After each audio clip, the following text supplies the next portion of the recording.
ਇਹ AI ਹੈ ਕੀ ਆ? ਜਿਹੜੀ AI ਆ ਨਾ, ਇਹਨੂੰ ਇਹ ਸਮਝ ਲਓ ਵੀ ਇਹ ਡਿਜੀਟਲ ਬ੍ਰੇਨ ਆ। ਸੋ ਜੇ ਇਹ ਡਿਜੀਟਲ ਬ੍ਰੇਨ ਆ, ਇਹਦੇ ਵਿੱਚ ਪ੍ਰੀ ਕੋਡਡ ਇਨਫੋਰਮੇਸ਼ਨ ਕਿੱਥੋਂ ਆਈ? ਜਿਵੇਂ ਆਪਣੇ ਕਹਿੰਦਾ ਨਾ ਦਿਮਾਗ ਦੀ ਜਿਹੜੇ ਹੈਗਾ ਉਹਦੇ ਵਿੱਚ ਰੱਬ ਨੇ ਪਾਤੀ ਪਹਿਲਾਂ ਸ਼ੁਰੂ ਤੋਂ ਜੰਮਦੇ ਹੀ ਬੱਚੇ ਦੇ, ਉਹਨੂੰ ਕਿਹੜਾ ਕੁਝ ਪਤਾ ਸੀਗਾ? ਇਹ ਜਿਹੜੀ ਡਿਜੀਟਲ ਇਨਫੋਰਮੇਸ਼ਨ ਹੈਗਾ ਜਾਂ ਨਾ ਬ੍ਰੇਨ ਦੀ ਵਿੱਚ ਪ੍ਰੀ ਕੋਡਡ ਇਨਫੋਰਮੇਸ਼ਨ ਸੀ ਸਟਾਰਟਿੰਗ ਲਈ, ਉਹ ਜਿਹੜੀ ਹੈਗੀ ਆ ਉਹ ਆਲਰੇਡੀ ਪਬਲਿਕ ਡੋਮੇਨ ਇਨਫੋਰਮੇਸ਼ਨ ਸੀ। ਸੋ ਇੰਟਰਨੈਟ ਤੇ ਪਈ ਹੈਗੀ ਆ, ਪਬਲਿਕ ਪਲੇਸਿਸ ਤੇ ਪਈ ਹੈਗੀ ਆ। ਜਦੋਂ ਤੁਸੀਂ ਉਹਨੂੰ ਈਅਰਸ ਦੇ ਵਿੱਚ ਸਦੀਆਂ ਮਤਲਬ ਕਈ ਸਾਲਾਂ ਤੋਂ ਉਸ ਇਨਫੋਰਮੇਸ਼ਨ ਨੂੰ ਮਸ਼ੀਨ ਨੂੰ ਫੀਡ ਕਰੀ ਗਏ, ਉਹ ਜਿਹੜੀ ਮਸ਼ੀਨ ਹੈਗੀ ਆ ਉਹਦੇ ਕੋਲੇ ਹੁਣ ਉਹ ਇਨਫੋਰਮੇਸ਼ਨ ਜਿਹੜੀ ਆ ਉਹ ਆਲਰੇਡੀ ਸਟੋਰ ਹੋ ਗਈ। ਪੈਟਰਨਸ ਤਾਂ ਸੇਮ ਹੀ ਆ ਨਾ, ਜ਼ਿੰਦਗੀ 'ਚ ਕੋਈ ਬਾਹਲਾ ਫਰਕ ਨਹੀਂ ਹੈਗਾ। ਉਹ ਇਨਫੋਰਮੇਸ਼ਨ ਜਿਹੜੀ ਸੀ ਉਹ ਪਬਲਿਕ ਸੋਰਸਿਸ ਦੇ ਇਨਫੋਰਮੇਸ਼ਨ ਤੋਂ, ਲਾਇਬ੍ਰੇਰੀਆਂ ਤੋਂ, ਦੂਸਰੀਆਂ ਥਾਂ ਤੋਂ, ਇੰਟਰਨੈਟ ਤੋਂ, ਉਹ ਜਿਹੜੀ ਸਾਰੀ ਕੋਈ ਇਨਫੋਰਮੇਸ਼ਨ ਫੀਡ ਕਰਤੀ ਆਪਾਂ, ਉਹ ਡਿਜੀਟਲ ਬ੍ਰੇਨ ਦਾ ਪਹਿਲਾ ਹਿੱਸਾ ਬਣੀ। 3-4 ਸਾਲਾਂ ਤੋਂ AI ਦੀ ਗੱਲ ਸ਼ੁਰੂ ਹੋ ਗਈ। AI ਆ ਗਈ ਜੀ, AI ਆ ਗਈ। ਉਹ ਕਾਹਦੇ ਲਈ ਆਈ? ਇੱਕ ਤਾਂ ਸਟੋਰੇਜ ਚੀਪ ਹੋ ਗਈ, ਇੱਕ ਉਹਦੀ ਪ੍ਰੋਸੈਸਿੰਗ ਸੌਖੀ ਹੋ ਗਈ। ਜਿਹੜੀ ਉਹ ਇਨਫੋਰਮੇਸ਼ਨ ਪਈ ਸੀ ਮਸ਼ੀਨਸ ਦੇ ਉੱਤੇ ਬਹੁਤ ਸਾਲਾਂ ਤੋਂ ਇਕੱਠੀਆਂ ਹੋ ਰਹੀ ਸੀਗੀ, ਉਹਨਾਂ ਨੂੰ ਪ੍ਰੋਸੈਸ ਕਰਨਾ ਸੌਖਾ। ਜਿਸ ਤਰ੍ਹਾਂ ਤੁਸੀਂ ਕੁਐਸਚਨ ਪੁੱਛੋਗੇ, ਜੇ ਤੁਸੀਂ ਕੁਐਸਚਨ ਹੀ ਪੁੱਛਣ ਦੀ ਗੱਲ ਕਰਦੇ ਤਾਂ ਤੁਸੀਂ ਉਹੋ ਜਿਹਾ ਹੀ ਤੁਹਾਨੂੰ ਆਨਸਰ ਮਿਲੂ। ਇਹਨੂੰ ਆਪਾਂ ਅੱਜ ਕੱਲ ਦੀ ਨਵੀਂ ਜਿਹੜੀ ਟੈਕਨੋਲੋਜੀ ਆ, ਨਵੀਂ ਇੰਜੀਨੀਅਰਿੰਗ ਆ, ਉਹਨੂੰ ਕਹਿੰਦੇ ਆ ਪ੍ਰੌਂਪਟ ਇੰਜੀਨੀਅਰਿੰਗ। ਪ੍ਰੌਂਪਟ ਇੰਜੀਨੀਅਰਿੰਗ 'ਚ ਕੀ ਹੈ ਵੀ ਤੁਸੀਂ ਕਿਵੇਂ ਪੁੱਛੋ। ਅੱਛਾ, ਉਹਦੇ ਲਈ ਨਵਾਂ ਹੀ ਸਕਿੱਲ ਸੈੱਟ ਪੈਦਾ ਹੋ ਰਿਹਾ ਵੀ ਤੁਸੀਂ ਪੁੱਛਣਾ ਕਿਵੇਂ ਆ। AI ਕਰਦੀ ਕੀ ਆ? ਉਹ ਕੀ ਕਰਦੀ? ਲਾਰਜ ਅਮਾਉਂਟ ਆਫ ਡਾਟਾ, ਜਿਹੜੀ ਇਨਫੋਰਮੇਸ਼ਨ ਹੈਗੀ ਹੈ ਨਾ, ਉਹਨੂੰ ਪ੍ਰੋਸੈਸ ਕਰਦੀ। ਠੀਕ ਹੈ ਨਾ, ਹੋਰ ਤਾਂ ਕੁਝ ਨਹੀਂ ਹੈਗਾ, ਪ੍ਰੋਸੈਸ ਕਰ ਰਹੀ ਹੈ ਲਾਰਜ ਇਨਫੋਰਮੇਸ਼ਨ। ਫਿਰ ਉਹ ਜਿਹੜੀ ਇਨਫੋਰਮੇਸ਼ਨ ਜਿਹਦੀ ਹੈਗੀ ਆ, ਉਹਨੂੰ ਉਹਦੇ ਚ ਪੈਟਰਨਸ ਦੇਖਦੇ ਆ। ਜੇ ਹੁਣ 10 ਬੰਦੇ ਇੱਕ ਸੇਮ ਬੰਦਾ ਹੀ ਕੰਮ ਕਰਦੇ ਹੈਗੇ ਆ, ਤਾਂ ਇਹਦਾ ਮਤਲਬ ਉਹ ਜਿਹੜਾ ਜਦੋਂ ਤੁਸੀਂ ਉਹਨੂੰ ਦੱਸੋਗੇ ਨੈਕਸਟ ਟਾਈਮ, ਉਹਨੂੰ ਪਤਾ, ਮਸ਼ੀਨ ਨੂੰ ਪਤਾ ਵੀ ਆ 10 ਬੰਦਿਆਂ ਨੇ ਸੇਮ ਹੀ ਕੰਮ ਕੀਤਾ, ਅਗਲੀ ਵਾਰੀ ਜੇ ਕੋਈ ਕਰੂਗਾ ਤਾਂ ਇਹੀ ਰਿਜ਼ਲਟ ਹੋਣਾ, ਇਹੀ ਕੁਝ ਆਉਣਾ ਹੈ। ਫਿਰ ਉਹਦੀਆਂ ਪ੍ਰੈਡਿਕਸ਼ਨਸ ਕਰਦੇ ਆ। AI ਨੇ ਆਉਣਾ ਹੀ ਆਉਣਾ, ਆ ਵੀ ਗਈ ਹੈਗੀ ਆ ਤੇ ਚੇਂਜ ਵੀ ਹੋ ਰਹੀ ਆ। ਇਹਨੂੰ ਰੋਕਣ ਦਾ ਕੋਈ ਸਾਧਨ ਨਹੀਂ ਹੈਗਾ। ਪੰਜਾਬੀ ਰੇਡੀਓ ਦੇ ਸਾਰੇ ਸਰੋਤਿਆਂ ਨੂੰ ਸਤਵਿੰਦਰ ਮੰਗੜ ਵੱਲੋਂ ਪਿਆਰ ਭਰੀ ਸਤਿ ਸ੍ਰੀ ਅਕਾਲ। ਇੱਕ ਵਾਰ ਫਿਰ ਤੁਹਾਡੇ ਲਈ ਪ੍ਰੋਗਰਾਮ ਲੈ ਕੇ ਹਾਜ਼ਰ ਹਾਂ। ਦੋਸਤੋ, ਅੱਜ ਕੱਲ ਇੱਕ ਟੌਪਿਕ ਜਿਹੜਾ ਆਈ ਥਿੰਕ ਹਰ ਘਰ ਦੇ ਵਿੱਚ, ਹਰ ਸੁਸਾਇਟੀ ਦੇ ਵਿੱਚ, ਕੰਮਾਂਕਾਰਾਂ ਦੇ ਉੱਤੇ ਜਿਸ ਦੀ ਗੱਲਬਾਤ ਚੱਲ ਰਹੀ ਹੈ, ਉਹ ਹੈ ਆਰਟੀਫਿਸ਼ੀਅਲ ਇੰਟੈਲੀਜੈਂਸ ਦਾ, AI ਦਾ। ਬਹੁਤ ਹੀ ਕਹਿ ਲਓ ਐਂਗਜ਼ਾਇਟੀ ਆ, ਫੀਅਰ ਆ, ਐਕਸਾਈਟਮੈਂਟ ਆ, ਉਹਦੇ ਨਾਲ ਜਿਹੜੀਆਂ ਓਪਰਚੁਨਿਟੀਜ਼ ਹੋਣੀਆਂ, ਉਹ ਸਾਰੀਆਂ ਚੀਜ਼ਾਂ ਨੂੰ ਮਿਲਾ ਕੇ ਜਿਹੜਾ ਡਰ ਵੀ ਆ ਤੇ ਐਕਸਾਈਟਮੈਂਟ ਵੀ ਆ। ਤੇ ਇਹਦੀ ਗੱਲ ਜਿਹੜੀ ਹੈਗੀ ਆ, ਜਿੱਥੇ ਗੱਲ ਇਹ ਹੋ ਰਹੀ ਹੈ ਕਿ AI ਨੇ ਜੌਬਸ ਨੂੰ ਲਾਸ ਕਰਨਾ ਹੈ, ਤੁਹਾਡੀ ਆਪਣੀ ਐਬਿਲਿਟੀ ਨੂੰ, ਆਪਣੀ ਜੱਜਮੈਂਟ ਨੂੰ, ਆਪਣੀ ਸੋਚ ਨੂੰ ਇੰਪੈਕਟ ਕਰਨਾ, ਕਿਉਂਕਿ ਅਲਟੀਮੇਟਲੀ ਤੁਸੀਂ ਜਿਹੜੀ ਮਸ਼ੀਨ ਦੇ ਉੱਤੇ ਜਾਂ AI ਉੱਤੇ ਆਨਸਰਸ ਲਈ ਰਿਲਾਈ ਕਰਨਾ ਸ਼ੁਰੂ ਕਰ ਦੋਗੇ। ਸੋ ਇਹ ਸਾਰੀਆਂ ਚੀਜ਼ਾਂ ਜਿੱਥੇ ਸਮਝਣ ਦੀ ਲੋੜ ਆ। ਤੇ ਜਿਹੜਾ ਅੱਜ ਦਾ ਟੌਪਿਕ, ਮੈਂ ਕੋਸ਼ਿਸ਼ ਕਰੂੰਗਾ ਕਿ ਇੱਕ ਲੇਮੈਨ ਦੇ ਲੈਂਗੁਏਜ, ਇੱਕ ਕਾਮਨ ਮੈਨ ਦੀ ਲੈਂਗੁਏਜ, ਕਾਮਨ ਪਰਸਨ ਦੀ ਲੈਂਗੁਏਜ ਵਿੱਚ ਆਪਾਂ ਇਹਨੂੰ ਸਮਝ ਲਈਏ ਵੀ AI ਹੈ ਕੀ ਆ, ਇਹਦੀਆਂ ਕਿਹੜੀਆਂ ਓਪਰਚੁਨਿਟੀਜ਼ ਆ, ਕਿਹੜੇ ਰਿਸਕਸ ਆ ਇਹਦੇ, ਤੇ ਕਿਵੇਂ ਚੇਂਜ ਹੋਣੀ ਆ ਅਗਲੇ 5 ਸਾਲ, 10 ਸਾਲ, 20 ਸਾਲ। ਉਹਦੇ ਵਿੱਚ ਸਾਡਾ ਕੀ ਰੋਲ ਆ, ਅਸੀਂ ਉਹਨੂੰ ਚੇਂਜ ਨੂੰ ਕਿਵੇਂ ਐਕਸੈਪਟ ਕਰਨਾ ਤੇ ਉਹਦੇ ਵਿੱਚ ਕਿਵੇਂ ਲਰਨ ਕਰਨਾ। ਇਹ ਸਾਰੀਆਂ ਚੀਜ਼ਾਂ ਸਾਡੀ ਸੁਸਾਇਟੀ, ਪਾਰਟਿਕੂਲਰਲੀ ਸਾਡੇ ਲਈ ਤਾਂ ਬਹੁਤ ਹੀ ਇੰਪੋਰਟੈਂਟ ਆ। ਸਾਰਿਆਂ ਲਈ ਇੰਪੋਰਟੈਂਟ ਆ, ਪਰ ਆਪਣੀ ਕਮਿਊਨਿਟੀ ਨੂੰ ਪਾਰਟਿਕੂਲਰਲੀ, ਕਿਉਂਕਿ ਕਈ ਵਾਰ ਤੁਸੀਂ ਦੇਖਿਆ ਹੋਊਗਾ ਕਿ ਇਮੀਗ੍ਰੈਂਟ ਜਿਹੜੇ ਬਾਹਰੋਂ ਆਉਂਦੇ ਆ, ਉਹਨਾਂ ਦਾ ਪਹਿਲਾ ਕੰਮ ਹੁੰਦਾ ਕੰਮ ਕਰਨਾ, ਮਿਹਨਤ ਕਰਨੀ। ਉਹ ਕਈ ਵਾਰੀ ਫਿਰ ਜਿਹੜੇ ਟੱਚ ਬਿਜ਼ਨਸ ਹੈਗੇ ਆ, ਜਿਨ੍ਹਾਂ 'ਚ ਹਿਊਮਨ ਟੱਚ ਆ, ਉਹ ਕਰਨਾ ਸ਼ੁਰੂ ਕਰਦੇ, ਮਿਹਨਤ ਕਰਨ ਵਾਲਾ ਕੰਮ, ਰਾਈਟ।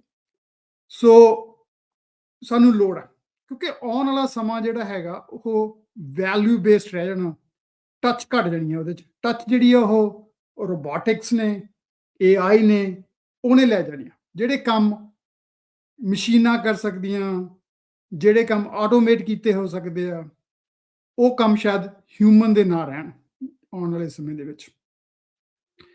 ਸੋ ਜਿਹੜੀ ਇਹ ਟੈਕਨੋਲੋਜੀ ਚੇਂਜ ਆ, ਆਈ ਥਿੰਕ ਟੈਕਨੋਲੋਜੀ ਚੇਂਜ ਜੇ ਆਪਾਂ ਦੇਖੀਏ ਨਾ, ਤਾਂ maybe this is one of the biggest change ਜਿਹੜੀ ਆਪਾਂ ਐਜ਼ ਏ ਸੁਸਾਇਟੀ ਦੇ ਥਰੂ ਜਾਣਾ, right. As a our society, ਜਿਹੜੀ ਆਪਣੀ ਸੁਸਾਇਟੀ ਕਹਿੰਦੇ ਗਲੋਬਲ ਸੁਸਾਇਟੀ, ਉਹਨੇ ਚੇਂਜ ਜਾਣਾ। ਚੇਂਜਸ ਤਾਂ ਹੋਰ ਵੀ ਬਹੁਤ ਹੋਈਆਂ ਇਸ ਸ੍ਰਿਸ਼ਟੀ ਦੇ ਵਿੱਚ। ਪਿਛਲੇ 500-400 ਸਾਲ ਦੇ ਵਿੱਚ ਆਪਾਂ ਗੱਲਬਾਤ ਉਹਦੀ ਵੀ ਕਰਾਂਗੇ ਵੀ ਕਿਹੜੀਆਂ ਕਿਹੜੀਆਂ ਚੇਂਜਾਂ ਹੋਈਆਂ ਤੇ ਉਹਦੇ ਵਿੱਚ ਡਰ ਹੋਇਆ ਲੋਕਾਂ ਨੂੰ, ਪਰ ਉਹ ਚੇਂਜਾਂ ਚੰਗੀਆਂ ਸੀ, ਉਹ ਸੁਸਾਇਟੀ ਲਈ ਚੰਗੀਆਂ ਸੀ। ਚੇਂਜ ਇਹ ਵੀ ਮਾੜੀ ਨਹੀਂ ਹੈਗੀ, ਇਹ ਵੀ ਟਰਾਂਸਫੋਰਮੇਸ਼ਨਲ ਚੇਂਜ ਆ, ਪਰ ਇਹਦੇ ਲਈ ਵੀ ਟ੍ਰਾਂਜੀਸ਼ਨ ਹੋਣੀ ਆ। So we are going to go through the transition phase. ਪਰ ਉਹ ਟ੍ਰਾਂਜੀਸ਼ਨ ਫੇਜ਼ ਨੂੰ ਅਸੀਂ ਕਿਵੇਂ ਸਮਝ ਲਓ ਡੀਲ ਕਰਨਾ, ਉਹਦੇ ਵਿੱਚ ਆਪਣੇ ਆਪ ਨੂੰ ਕਿਵੇਂ ਲਰਨ ਕਰਨਾ, ਕਿਵੇਂ ਅਡਾਪਟ ਕਰਨਾ, ਇਹ ਸਾਰੀਆਂ ਚੀਜ਼ਾਂ ਸਮਝਣ ਦੀ ਲੋੜ ਆ। ਸੋ ਦੋਸਤੋ, ਅੱਜ ਦਾ ਜਿਹੜਾ ਟੌਪਿਕ ਹੈ ਨਾ, ਇਹ ਮੇਰੇ ਹਿਸਾਬ ਨਾਲ ਬਹੁਤ ਹੀ ਇੰਪੋਰਟੈਂਟ ਹੈ as a common man first to learn what is artificial intelligence AI, ਇਹਦੇ ਪਿੱਛੇ ਹੈ ਕੀ ਆ, ਕੀ ਪ੍ਰੋਸੈਸਿੰਗ ਚੱਲ ਰਹੀ ਆ, ਕਿਵੇਂ ਡਿਸੀਜਨ ਲੈਂਦੀ ਆ, ਕਿਵੇਂ ਆਨਸਰ ਕਰਦੇ ਆ, ਕਿਵੇਂ ਇਸ ਨੂੰ ਯੂਜ਼ ਕਰ ਸਕਦੇ ਆ, ਕਿਹੜੀਆਂ ਜੌਬਾਂ ਇੰਪੈਕਟ ਹੋਣੀਆਂ, ਕਿਹੜੀਆਂ ਜੌਬਾਂ ਰਹਿ ਜਾਣੀਆਂ, ਉਹ ਰੋਬੋਟਸ ਨੇ ਕੀ ਕਰਨਾ ਹੈਗਾ ਆਉਣ ਵਾਲੇ ਸਮੇਂ ਦੇ ਵਿੱਚ। ਇਹ ਸਾਰੀਆਂ ਚੀਜ਼ਾਂ ਨੂੰ ਸਾਨੂੰ ਧਿਆਨ ਨਾਲ ਆਪਣੇ ਸਮਝਣ ਦੀ ਲੋੜ ਹੈ, ਪਰਿਵਾਰਾਂ ਦੇ ਵਿੱਚ ਸਲਾਹ ਕਰਨ ਦੀ ਲੋੜ ਆ, ਦੱਸਣ ਦੀ ਲੋੜ ਆ, ਪੜ੍ਹਨ ਦੀ ਲੋੜ ਆ, ਤਾਂ ਕਿ ਅਸੀਂ ਇਸ ਚੇਂਜ ਦੇ ਵਿੱਚ ਚੇਂਜ ਨੂੰ ਅਡਾਪਟ ਕਰ ਸਕੀਏ, ਨਾ ਕਿ ਪਿੱਛੇ ਰਹਿ ਜਾਈਏ। ਚਲੋ ਦੋਸਤੋ, ਪਹਿਲਾਂ ਆਪਾਂ ਗੱਲ ਕਰਦੇ ਹਾਂ ਵੀ ਇਹ AI ਹੈ ਕੀ ਆ। ਹੁਣ ਦੇਖ ਲਓ, ਜੇ ਆਪਾਂ ਐ ਕਹਿ ਲਓ ਵੀ ਜੇ ਬੰਦਾ ਇਨਸਾਨ ਜਨਮ ਲੈਂਦਾ, ਬੱਚਾ ਜਨਮ ਲੈਂਦਾ, ਉਹਦੇ ਵਿੱਚ ਸਰੀਰ ਦੇ ਨਾਲ ਇੱਕ ਚੀਜ਼ ਹੁੰਦੀ ਹੈ ਜਿਹੜੀ ਉਹਨੂੰ ਵਰਕ ਕਰਾਉਂਦੀ ਆ। ਉਹ ਕੀ ਹੈਗੀ ਆ? ਉਹਦਾ ਦਿਮਾਗ, ਹਿਊਮਨ ਬ੍ਰੇਨ, ਰਾਈਟ। ਉਸ ਹਿਊਮਨ ਬ੍ਰੇਨ ਦੇ ਵਿੱਚ ਆਲਰੇਡੀ ਕੁਝ ਇਨਫੋਰਮੇਸ਼ਨ ਫੀਡ ਕੀਤੀ ਹੋਈ ਆ ਪਰਮਾਤਮਾ ਨੇ, ਸ੍ਰਿਸ਼ਟੀ ਨੇ, ਜਾਂ ਜੋ ਵੀ ਕੁਝ ਕਹਿ ਲਓ, ਉਹ ਉਹਨੂੰ ਜੰਮਦੇ ਤੋਂ ਹੀ ਮਿਲ ਜਾਂਦੀ ਆ। ਉਹ ਜਨਮ ਹੋਇਆ ਜੀ, ਉਹਨੇ ਦੁੱਧ ਪੀਣਾ, ਰੋ ਪੈਂਦਾ, ਉਹਨੂੰ ਤਾਂ ਨਹੀਂ ਕਿਸੇ ਨੇ ਸਿਖਾਇਆ ਸੀ ਵੀ ਭਾਈ ਜੇ ਰੋਏਗਾ ਤਾਂ ਆਪਣੀ ਇਹ ਪ੍ਰੋਬਲਮ ਦੱਸਣ ਦਾ ਸਾਧਨ ਆ, ਪਰ ਉਹ ਆਲਰੇਡੀ ਇਨਫੋਰਮੇਸ਼ਨ ਉਹਦੇ ਕੋਲੇ ਸੀਗੀ। ਉਹਨੂੰ ਹੌਲੀ ਹੌਲੀ ਪਤਾ ਲੱਗ ਜਾਂਦਾ ਇਹ ਮੇਰੀ ਮਾਂ ਵਾ, ਬਾਪ ਆ, ਉਹ ਸਮਝਣ ਲੱਗ ਜਾਂਦਾ। ਸੋ ਜਿਹੜੀ ਹਿਊਮਨ ਬ੍ਰੇਨ ਆ, ਉਹਦੇ ਵਿੱਚ ਇਨਫੋਰਮੇਸ਼ਨ ਜਿਹੜੀ ਸੀ ਅਸੀਂ ਉਹ ਆਲਰੇਡੀ ਰੱਬ ਨੇ ਪਾਤੀ, ਜਾਂ ਜਿਹਨੇ ਵੀ ਸ੍ਰਿਸ਼ਟੀ ਕਹਿ ਲਓ, ਜਾਂ ਇਨਸਾਨ ਨੇ ਜਨਮ ਲਿਆ, ਜਿਵੇਂ ਵੀ ਕਹਿ ਲਓ। ਫਿਰ ਜਿਉਂ-ਜਿਉਂ ਇਨਸਾਨ ਵੱਡਾ ਹੁੰਦਾ, ਉਹ ਹੋਰ ਚੀਜ਼ਾਂ ਸਿੱਖਦਾ, ਉਹਦਾ ਬ੍ਰੇਨ ਜਿਹੜਾ ਹੈਗਾ ਇਵੋਲਵ ਹੁੰਦਾ, ਉਹਦੇ ਡਿਸੀਜਨ ਪ੍ਰੋਸੈਸ ਚੇਂਜ ਹੁੰਦੇ ਆ, ਡਿਸੀਜਨਸ ਹੋਰ ਹੁੰਦੇ ਆ। ਜਿਹੜੀ ਚੀਜ਼ ਉਹਨੂੰ ਆਲਰੇਡੀ ਪਤੀ ਆ ਉਹ ਸੌਖਾ ਹੈਗਾ, ਜਿਹੜੀ ਨਹੀਂ ਪਤਾ ਹੈ ਉਹ ਕੋਈ ਗਲਤੀਆਂ ਵੀ ਕਰਦਾ, ਉਸ 'ਚ ਉਹ ਸਿੱਖਦਾ। ਸੋ ਜੇ ਅਸੀਂ ਹਿਊਮਨ ਬ੍ਰੇਨ ਜਿਹੜਾ ਹੈਗਾ ਉਹ ਆਪਣੀ ਸਰੀਰ ਦਾ ਪਾਰਟ ਮੰਨ ਲਈਏ, ਤਾਂ ਜਿਹੜੀ AI ਆ ਨਾ, ਇਹਨੂੰ ਇਹ ਸਮਝ ਲਓ ਇਹ ਡਿਜੀਟਲ ਬ੍ਰੇਨ ਆ। ਸਮਝ ਗਏ ਨਾ, ਡਿਜੀਟਲ ਬ੍ਰੇਨ। ਹੁਣ ਡਿਜੀਟਲ ਬ੍ਰੇਨ ਹੈਗਾ, ਇਹ ਮਸ਼ੀਨ ਦਾ ਮਸ਼ੀਨ 'ਚ ਡਿਜੀਟਲ ਆ, 0-1 ਦਾ ਬਣਿਆ ਹੋਇਆ। 0-1 ਸਮਝਦੇ ਹੋਵੇ ਜੀ, ਕੰਪਿਊਟਰ ਦੀ ਜਿਹੜੀ ਆ ਉਹ ਬਿਟਸ 0 ਤੇ 1। ਸੋ ਜੇ ਇਹ ਡਿਜੀਟਲ ਬ੍ਰੇਨ ਆ, ਇੱਥੇ ਇਹਦੇ 'ਚ ਪ੍ਰੀ ਕੋਡਡ ਇਨਫੋਰਮੇਸ਼ਨ ਕਿੱਥੋਂ ਆਈ? ਜਿਵੇਂ ਆਪਣੇ ਕਹਿੰਦਾ ਨਾ, ਦਿਮਾਗ ਦੀ ਜਿਹੜੇ ਹੈਗਾ ਉਹਦੇ ਵਿੱਚ ਰੱਬ ਨੇ ਪਾਤੀ ਪਹਿਲਾਂ, ਸ਼ੁਰੂ ਤੋਂ ਜੰਮਦੇ ਹੀ ਬੱਚੇ ਦੇ, ਉਹਨੂੰ ਕਿਹੜਾ ਕੁਝ ਪਤਾ ਸੀਗਾ। ਇਹ ਜਿਹੜੀ ਡਿਜੀਟਲ ਇਨਫੋਰਮੇਸ਼ਨ ਹੈਗਾ, ਜਾਂ ਬ੍ਰੇਨ ਦੀ ਵਿੱਚ ਪ੍ਰੀ ਕੋਡਡ ਇਨਫੋਰਮੇਸ਼ਨ ਸੀ ਸਟਾਰਟਿੰਗ ਲਈ, ਉਹ ਜਿਹੜੀ ਹੈਗੀ ਆ ਉਹ ਆਲਰੇਡੀ ਪਬਲਿਕ ਡੋਮੇਨ ਇਨਫੋਰਮੇਸ਼ਨ ਸੀ। ਸੋ ਇੰਟਰਨੈਟ ਤੇ ਪਈ ਹੈਗੀ ਆ, ਪਬਲਿਕ ਪਲੇਸਿਸ ਤੇ ਪਈ ਹੈਗੀ ਆ। ਜਦੋਂ ਤੁਸੀਂ ਉਹਨੂੰ ਈਅਰਸ ਦੇ ਸਦੀਆਂ, ਮਤਲਬ ਕਈ ਸਾਲਾਂ ਤੋਂ ਉਸ ਇਨਫੋਰਮੇਸ਼ਨ ਨੂੰ, ਮਸ਼ੀਨ ਨੂੰ ਫੀਡ ਕਰੀ ਗਏ, ਤੇ ਉਹ ਜਿਹੜੀ ਮਸ਼ੀਨ ਹੈਗੀ ਆ ਉਹਦੇ ਕੋਲੇ ਹੁਣ ਉਹ ਇਨਫੋਰਮੇਸ਼ਨ ਜਿਹੜੀ ਆ ਉਹ ਆਲਰੇਡੀ ਸਟੋਰ ਹੋ ਗਈ। ਪੈਟਰਨਸ ਤਾਂ ਸੇਮ ਹੀ ਆ ਨਾ, ਜ਼ਿੰਦਗੀ 'ਚ ਕੋਈ ਬਾਹਲਾ ਫਰਕ ਨਹੀਂ ਹੈਗਾ। ਸੋ ਉਹ ਇਨਫੋਰਮੇਸ਼ਨ ਜਿਹੜੀ ਸੀ ਉਹ ਪਬਲਿਕ ਸੋਰਸਿਸ ਦੇ ਇਨਫੋਰਮੇਸ਼ਨ ਤੋਂ, ਲਾਇਬ੍ਰੇਰੀਆਂ ਤੋਂ, ਦੂਸਰੀਆਂ ਥਾਵਾਂ ਤੋਂ, ਇੰਟਰਨੈਟ ਤੋਂ, ਉਹ ਜਿਹੜੀ ਸਾਰੀ ਕੋਈ ਇਨਫੋਰਮੇਸ਼ਨ ਫੀਡ ਕਰਤੀ ਆਪਾਂ, ਉਹ ਡਿਜੀਟਲ ਬ੍ਰੇਨ ਦਾ ਪਹਿਲਾ ਹਿੱਸਾ ਬਣੀ। ਪਹਿਲਾਂ ਵੀ ਸੀ, ਇਹ ਕਿਹੜਾ ਨਵੀਂ ਨਹੀਂ ਗੱਲ ਹੈਗੀ, ਇਹ ਤਾਂ ਬਹੁਤ ਸਮਿਆਂ ਤੋਂ ਜਿਹੜੀ ਡਾਟਾ ਸਾਇੰਸ ਦੀ ਆਬਜੈਕਟ ਸੀ, 20-15 ਸਾਲਾਂ ਤੋਂ ਇਹ ਕੰਮ ਚੱਲਦੇ ਆ ਰਹੇ ਆ, ਇਹ ਕੋਈ ਨਵੇਂ ਨਹੀਂ ਸੀਗੇ, ਇਹ ਕੋਈ ਨਵੀਂ ਚੀਜ਼ ਨਹੀਂ ਆਈ ਵੀ ਇਹ 2-3 ਸਾਲਾਂ ਤੋਂ AI ਆ ਗਈ, ਇਹ ਹੁਣੀ ਆ ਗਈ। ਇਹਦੀ ਖੋਜ, ਇਹਦੀ ਰਿਸਰਚ, ਇਹਦਾ ਕੰਮਕਾਰ, ਮੈਂ ਤੁਹਾਨੂੰ ਕਈ ਵਾਰੀ ਵਿੱਚ ਇਹਦੇ 'ਚ ਤੁਹਾਨੂੰ ਐਗਜ਼ਾਮਪਲਸ ਵੀ ਦਊਂਗਾ ਵੀ ਇਹ ਤਾਂ ਕੰਮ ਤਾਂ ਬਹੁਤ ਚਿਰ ਦਾ ਚੱਲਦਾ ਸੀ, ਪਰ ਇਹਨੂੰ ਜਿਹੜਾ ਨਾ ਨਵੀਡੀਆ ਦਾ CEO ਹੈਗਾ, ਉਹਨੇ ਇਹਨੂੰ ਆਈਫੋਨ ਮੂਵਮੈਂਟ ਦੀ ਗੱਲ ਕਹੀ। ਉਹਦੇ 'ਚ ਮਤਲਬ ਕੀ ਸੀ ਵੀ ਜਿਵੇਂ ਕੰਮ ਤਾਂ ਸਿਲਿਕਨ 'ਚ ਕੁਛ ਹੋਰ ਵੀ ਚੱਲ ਹੁੰਦੇ ਸੀ, ਟੈਲੀਫੋਨ ਤਾਂ ਪਹਿਲਾਂ ਵੀ ਸੀ, ਪਰ ਜਦੋਂ ਉਹ ਇੱਕ ਸਮਾਰਟਫੋਨ ਦੇ ਤਰ੍ਹਾਂ ਦੇ ਚੇਂਜ ਹੋ ਗਿਆ ਤਾਂ ਸਾਰੀ ਦੁਨੀਆ ਨੇ ਅਡਾਪਟ ਕਰਨਾ ਸ਼ੁਰੂ ਕਰ ਲਿਆ। ਕਮਿਊਨੀਕੇਸ਼ਨ ਚੇਂਜ ਹੋ ਗਈ, ਉਹਦੀ ਐਪਸ ਚੇਂਜ ਹੋ ਗਈਆਂ, ਉਹਦੇ 'ਚ ਹੋਰ ਕੋਈ ਚੀਜ਼ ਹੋ ਗਿਆ। ਉਹ ਕੱਲਾ ਇੱਕ ਕਮਿਊਨੀਕੇਸ਼ਨ ਦਾ ਦਰਿਆ ਨਾ ਰਿਹਾ ਫੋਨ, ਬਲਕਿ ਉੱਥੋਂ ਫੋਨ ਜਿਹੜਾ ਹੈਗਾ ਹੁਣ ਸਾਰੇ ਹੀ ਕੰਮ ਕਰੀ ਜਾਂਦਾ ਹੈਗਾ ਤੁਹਾਡੇ। ਸੋ ਆਈਫੋਨ ਮੂਵਮੈਂਟ ਬਣ ਗਿਆ। ਜਿਹੜੀ ਹੁਣ ਇਨਫੋਰਮੇਸ਼ਨ ਸੀ, ਜਿਹੜੀ ਡਿਜੀਟਲ ਬ੍ਰੇਨ ਦੇ ਵਿੱਚ ਇਨਫੋਰਮੇਸ਼ਨ ਆਈ ਪਬਲਿਕ ਸੋਰਸਿਸ ਤੋਂ, ਇੰਟਰਨੈਟ ਤੋਂ, ਹੋਰ ਥਾਵਾਂ ਤੋਂ, ਉਹ ਜਿਹੜੀ ਇਨਫੋਰਮੇਸ਼ਨ ਨੂੰ ਸਟੋਰੇਜ ਕਰਨ ਲਈ ਮੈਮਰੀ ਚਾਹੀਦੀ ਸੀ, ਉਹਨੂੰ ਪ੍ਰੋਸੈਸਿੰਗ ਕਰਨ ਲਈ ਮੈਮਰੀ ਸਪੀਡ ਚਾਹੀਦੀ ਸੀ, ਹੈ ਨਾ। ਉਹ ਜਿਹੜੀ ਸਪੀਡ, ਉਹ ਮੈਮਰੀ ਚੀਪ ਹੋ ਗਈ ਇੱਕ ਤਾਂ ਬਹੁਤ। ਇੱਕ ਜਿਹੜੀ ਸੀਗੀ ਉਹ CPU, ਜਿਹਨੂੰ ਕਹਿੰਦੇ ਨਾ ਪ੍ਰੋਸੈਸਿੰਗ ਇੰਜਨ, ਜਿਹੜੇ ਉਹਦੇ ਪਿੱਛੇ ਪ੍ਰੋਸੈਸ ਕਰਦੇ ਆ ਇਨਫੋਰਮੇਸ਼ਨ ਨੂੰ, ਉਹ CPU ਤੋਂ GPU TPU ਆਣ ਗਏ ਹੁਣ, ਮਤਲਬ ਉਹਨਾਂ ਦੀ ਸਪੀਡ ਵੱਧ ਗਈ। ਸੋ ਜਿਹੜਾ ਕੰਪਿਊਟਰ ਇੱਕ ਹੁਣ ਤੁਹਾਡੀ ਮਸ਼ੀਨ ਦੇ ਕੋਲੇ ਪਿਆ, ਉਹ ਇੱਕ ਸੁਪਰ ਕੰਪਿਊਟਰ ਦੇ ਵਰਗਾ ਹੀ ਹੋ ਗਿਆ, ਉਹਨਾਂ ਕੰਮ ਕਰ ਲੈਂਦਾ, ਠੀਕ ਹੈ ਨਾ। ਸੋ ਉਹਨਾਂ ਦੀ ਪ੍ਰੋਸੈਸਿੰਗ ਸਪੀਡ ਵੱਧ ਗਈ, ਮੈਮਰੀ ਦੀ ਕਾਸਟ ਘਟ ਗਈ। ਸੋ ਇਹ ਮੇਨ ਲਾਈਨ ਜਿਹੜਾ ਸੀਗਾ, ਮੇਨ ਇਵੈਂਟ ਬਣ ਗਿਆ, ਤਾਂ ਸਾਰਿਆਂ ਨੇ ਅਡਾਪਟ ਕਰਨਾ ਸ਼ੁਰੂ ਕਰ ਲਿਆ। ਈਜ਼ੀਲੀ ਹੋ ਗਿਆ, ਸਾਨੂੰ ਕਾਸਟ ਇਫੈਕਟਿਵ ਹੋ ਗਿਆ ਵੀ ਉਹ ਅਸੀਂ ਆਮ ਲੋਕਾਂ ਦੇ ਤੱਕ ਪਹੁੰਚਾ ਸਕੀਏ। ਸੋ ਇਹਨੂੰ ਕਹਿੰਦੇ ਆਈਫੋਨ ਮੂਵਮੈਂਟ। ਸੋ 3-4 ਸਾਲਾਂ ਤੋਂ AI ਦੀ ਗੱਲ ਸ਼ੁਰੂ ਹੋ ਗਈ ਵੀ AI ਆ ਗਈ ਜੀ, AI ਆ ਗਈ। ਉਹ ਕਾਹਦੇ ਲਈ ਆਈ? ਇੱਕ ਤਾਂ ਸਟੋਰੇਜ ਚੀਪ ਹੋ ਗਈ, ਇੱਕ ਉਹਦੀ ਪ੍ਰੋਸੈਸਿੰਗ ਸੌਖੀ ਹੋ ਗਈ। ਜਿਹੜੀ ਉਹ ਇਨਫੋਰਮੇਸ਼ਨ ਪਈ ਸੀ ਮਸ਼ੀਨਸ ਦੇ ਉੱਤੇ, ਬਹੁਤ ਸਾਲਾਂ ਤੋਂ ਇਕੱਠੀਆਂ ਹੋ ਰਹੀ ਸੀਗੀ, ਉਹਨਾਂ ਨੂੰ ਪ੍ਰੋਸੈਸ ਕਰਨਾ ਸੌਖਾ, ਰਾਈਟ। ਉਸ ਤੋਂ ਇਨਫੋਰਮੇਸ਼ਨ ਲੈਣੀ ਜਿਹੜੀ ਸੀਗੀ ਉਹ ਸੈਂਸਿਟਿਵ। ਹੁਣ ਜਿਵੇਂ ਤੁਸੀਂ ਇਹ ਕਹ ਲਓ ਵੀ ਜਿਹੜਾ ਆਪਣਾ ਹਿਊਮਨ ਬ੍ਰੇਨ ਆ, ਹਨਾ, ਆਪਾਂ ਉਹਦੀ ਗੱਲ ਕਰਦੇ ਹਾਂ। ਉਹ ਗੱਲ ਕੀ ਵੀ ਆ ਬ੍ਰੇਨ ਆ, ਇਹਦੇ ਸੈਂਸਿਸ, ਆਪਣੀਆਂ 5 ਸੈਂਸਿਸ ਆ, ਰਾਈਟ। ਆਪਾਂ ਦੇਖਦੇ ਹੈਗੇ ਆ, ਆਪਾਂ ਸੁਣਦੇ ਹੈਗੇ ਆ, ਆਪਾਂ ਕਹਿ ਲਓ ਲਾਈਕ ਸਮੈਲ ਹੁੰਦੀ ਹੈਗੀ ਆ, ਆਪਾਂ ਟੱਚ ਕਰਦੇ ਹੈਗੇ ਆ ਚੀਜ਼ਾਂ ਨੂੰ, ਆਪਾਂ ਟੇਸਟ ਕਰਦੇ ਹੈਗੇ ਆ। ਇਹ ਜਿਹੜੀ ਸਾਰੀ ਇਨਫੋਰਮੇਸ਼ਨ, ਦੇਖਣਾ ਸਾਰਾ ਕੁਝ ਆਪਣੀਆਂ 5 ਸੈਂਸਿਸ ਤੋਂ, ਇਹ ਤੁਹਾਡੇ ਬ੍ਰੇਨ ਕੋਲੇ ਜਾਂਦਾ, ਹਨਾ। ਜਿਹੜਾ ਬ੍ਰੇਨ ਹੈਗਾ ਉਹ ਫਿਰ ਕੀ ਕਰਦਾ? ਉਹਨੂੰ ਪ੍ਰੋਸੈਸ ਕਰਦਾ। ਉਹਦੀ ਆਲਰੇਡੀ ਮੈਮਰੀ 'ਚ ਪਿਆ ਹੋਇਆ ਵੀ ਭਾਈ ਜੇ ਆਹ ਚੀਜ਼ ਹੋਈ ਤਾਂ ਆਹ ਹੁੰਦਾ, ਆਹ ਹੋਏ ਤਾਂ ਆਹ ਹੋਇਆ, ਆਹ ਹੋਇਆ ਤਾਂ ਉਹ ਫਿਰ ਛੇਤੀ ਦੇ ਕੇ ਉਹ ਸਿਗਨਲ ਭੇਜਦਾ ਤੁਹਾਡੀ ਬਾਡੀ ਨੂੰ, ਹਨਾ, ਆਪਣੀ ਬਾਡੀ ਨੂੰ ਵੀ ਆਹ ਕਰ ਲਾ, ਇਹਦੇ ਵਿੱਚ ਆਹ ਕਰ ਲਾ।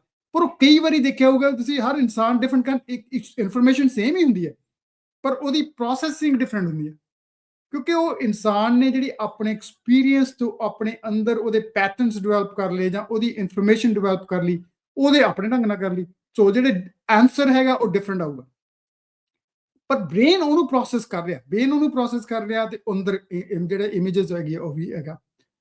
ਇੱਕ ਹੋਰ ਕਨਸੈਪਟ ਸਮਝਣ ਦੀ ਲੋੜ ਆ, ਉਹ ਹੈਗਾ ਗਾਰਬੇਜ ਇਨ ਗਾਰਬੇਜ ਆਊਟ। ਮਤਲਬ ਕੀ ਵੀ ਜਿਹੋ ਜੀ ਤੁਸੀਂ ਇਨਫੋਰਮੇਸ਼ਨ ਉਹਨੂੰ ਦੋਗੇ, ਉਹੋ ਜਿਹਾ ਹੀ ਬਾਹਰ ਆਊਗਾ ਨਾ, ਉਹੋ ਜਿਹਾ ਕੁਛ ਹੀ ਤੁਸੀਂ ਰਿਜ਼ਲਟ ਲੈ ਸਕੋਗੇ। ਸੋ ਜੇ ਹੁਣ ਤੁਸੀਂ ਆਪਣੇ ਦਿਮਾਗ ਨੂੰ ਜਾਂ ਮਸ਼ੀਨ ਨੂੰ ਗਲਤ ਇਨਫੋਰਮੇਸ਼ਨ ਫੀਡ ਕੀਤੀ, ਤਾਂ ਉਹਦਾ ਆਨਸਰ ਵੀ ਗਲਤ ਆਊਗਾ। ਜਾਂ ਇਹ ਕਹਿ ਲਓ ਵੀ ਜੇ ਤੁਸੀਂ ਉਹਨੂੰ ਇਨਫੋਰਮੇਸ਼ਨ ਘੱਟ ਦਿੱਤੀ, ਤਾਂ ਉਹਦਾ ਆਨਸਰ ਵੀ ਉਹੋ ਜਿਹਾ ਹੀ ਆਊਗਾ। ਹੁਣ ਮੈਂ ਐਗਜ਼ਾਮਪਲ ਆ, ਮੈਂ ਕੱਲ ਮੇਰੀ ਵਾਈਫ ਮਨਜੀਤ ਨਾਲ ਵੀ ਗੱਲ ਕਰਦਾ ਸੀ।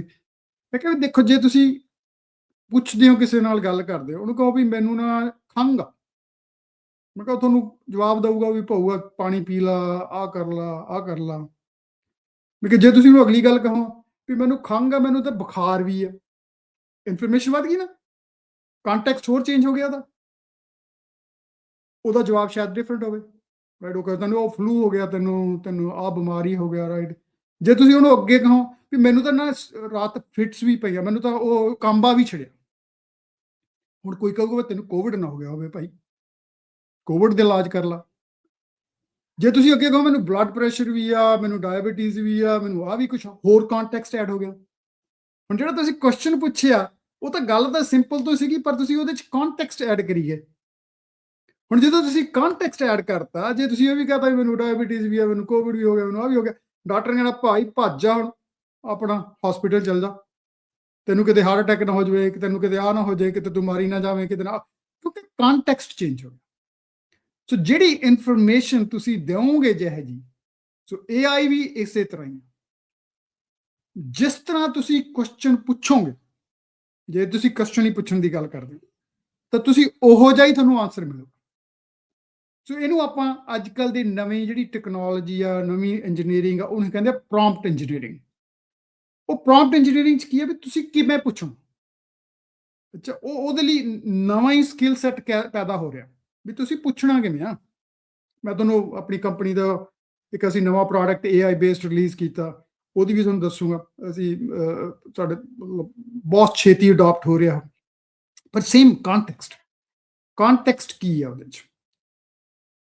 ਸੋ ਜਿਹੜੀ ਅੱਗੇ ਹੁਣ ਕੀ ਹੋਇਆ ਵੀ ਤੁਹਾਨੂੰ ਜਿਹੋ ਜਿਹਾ ਕੁਝ ਤੁਸੀਂ ਪੁੱਛੋਗੇ, ਜਵਾਬ ਤੁਹਾਨੂੰ ਉਹੋ ਜਿਹਾ ਹੀ ਮਿਲਣਾ।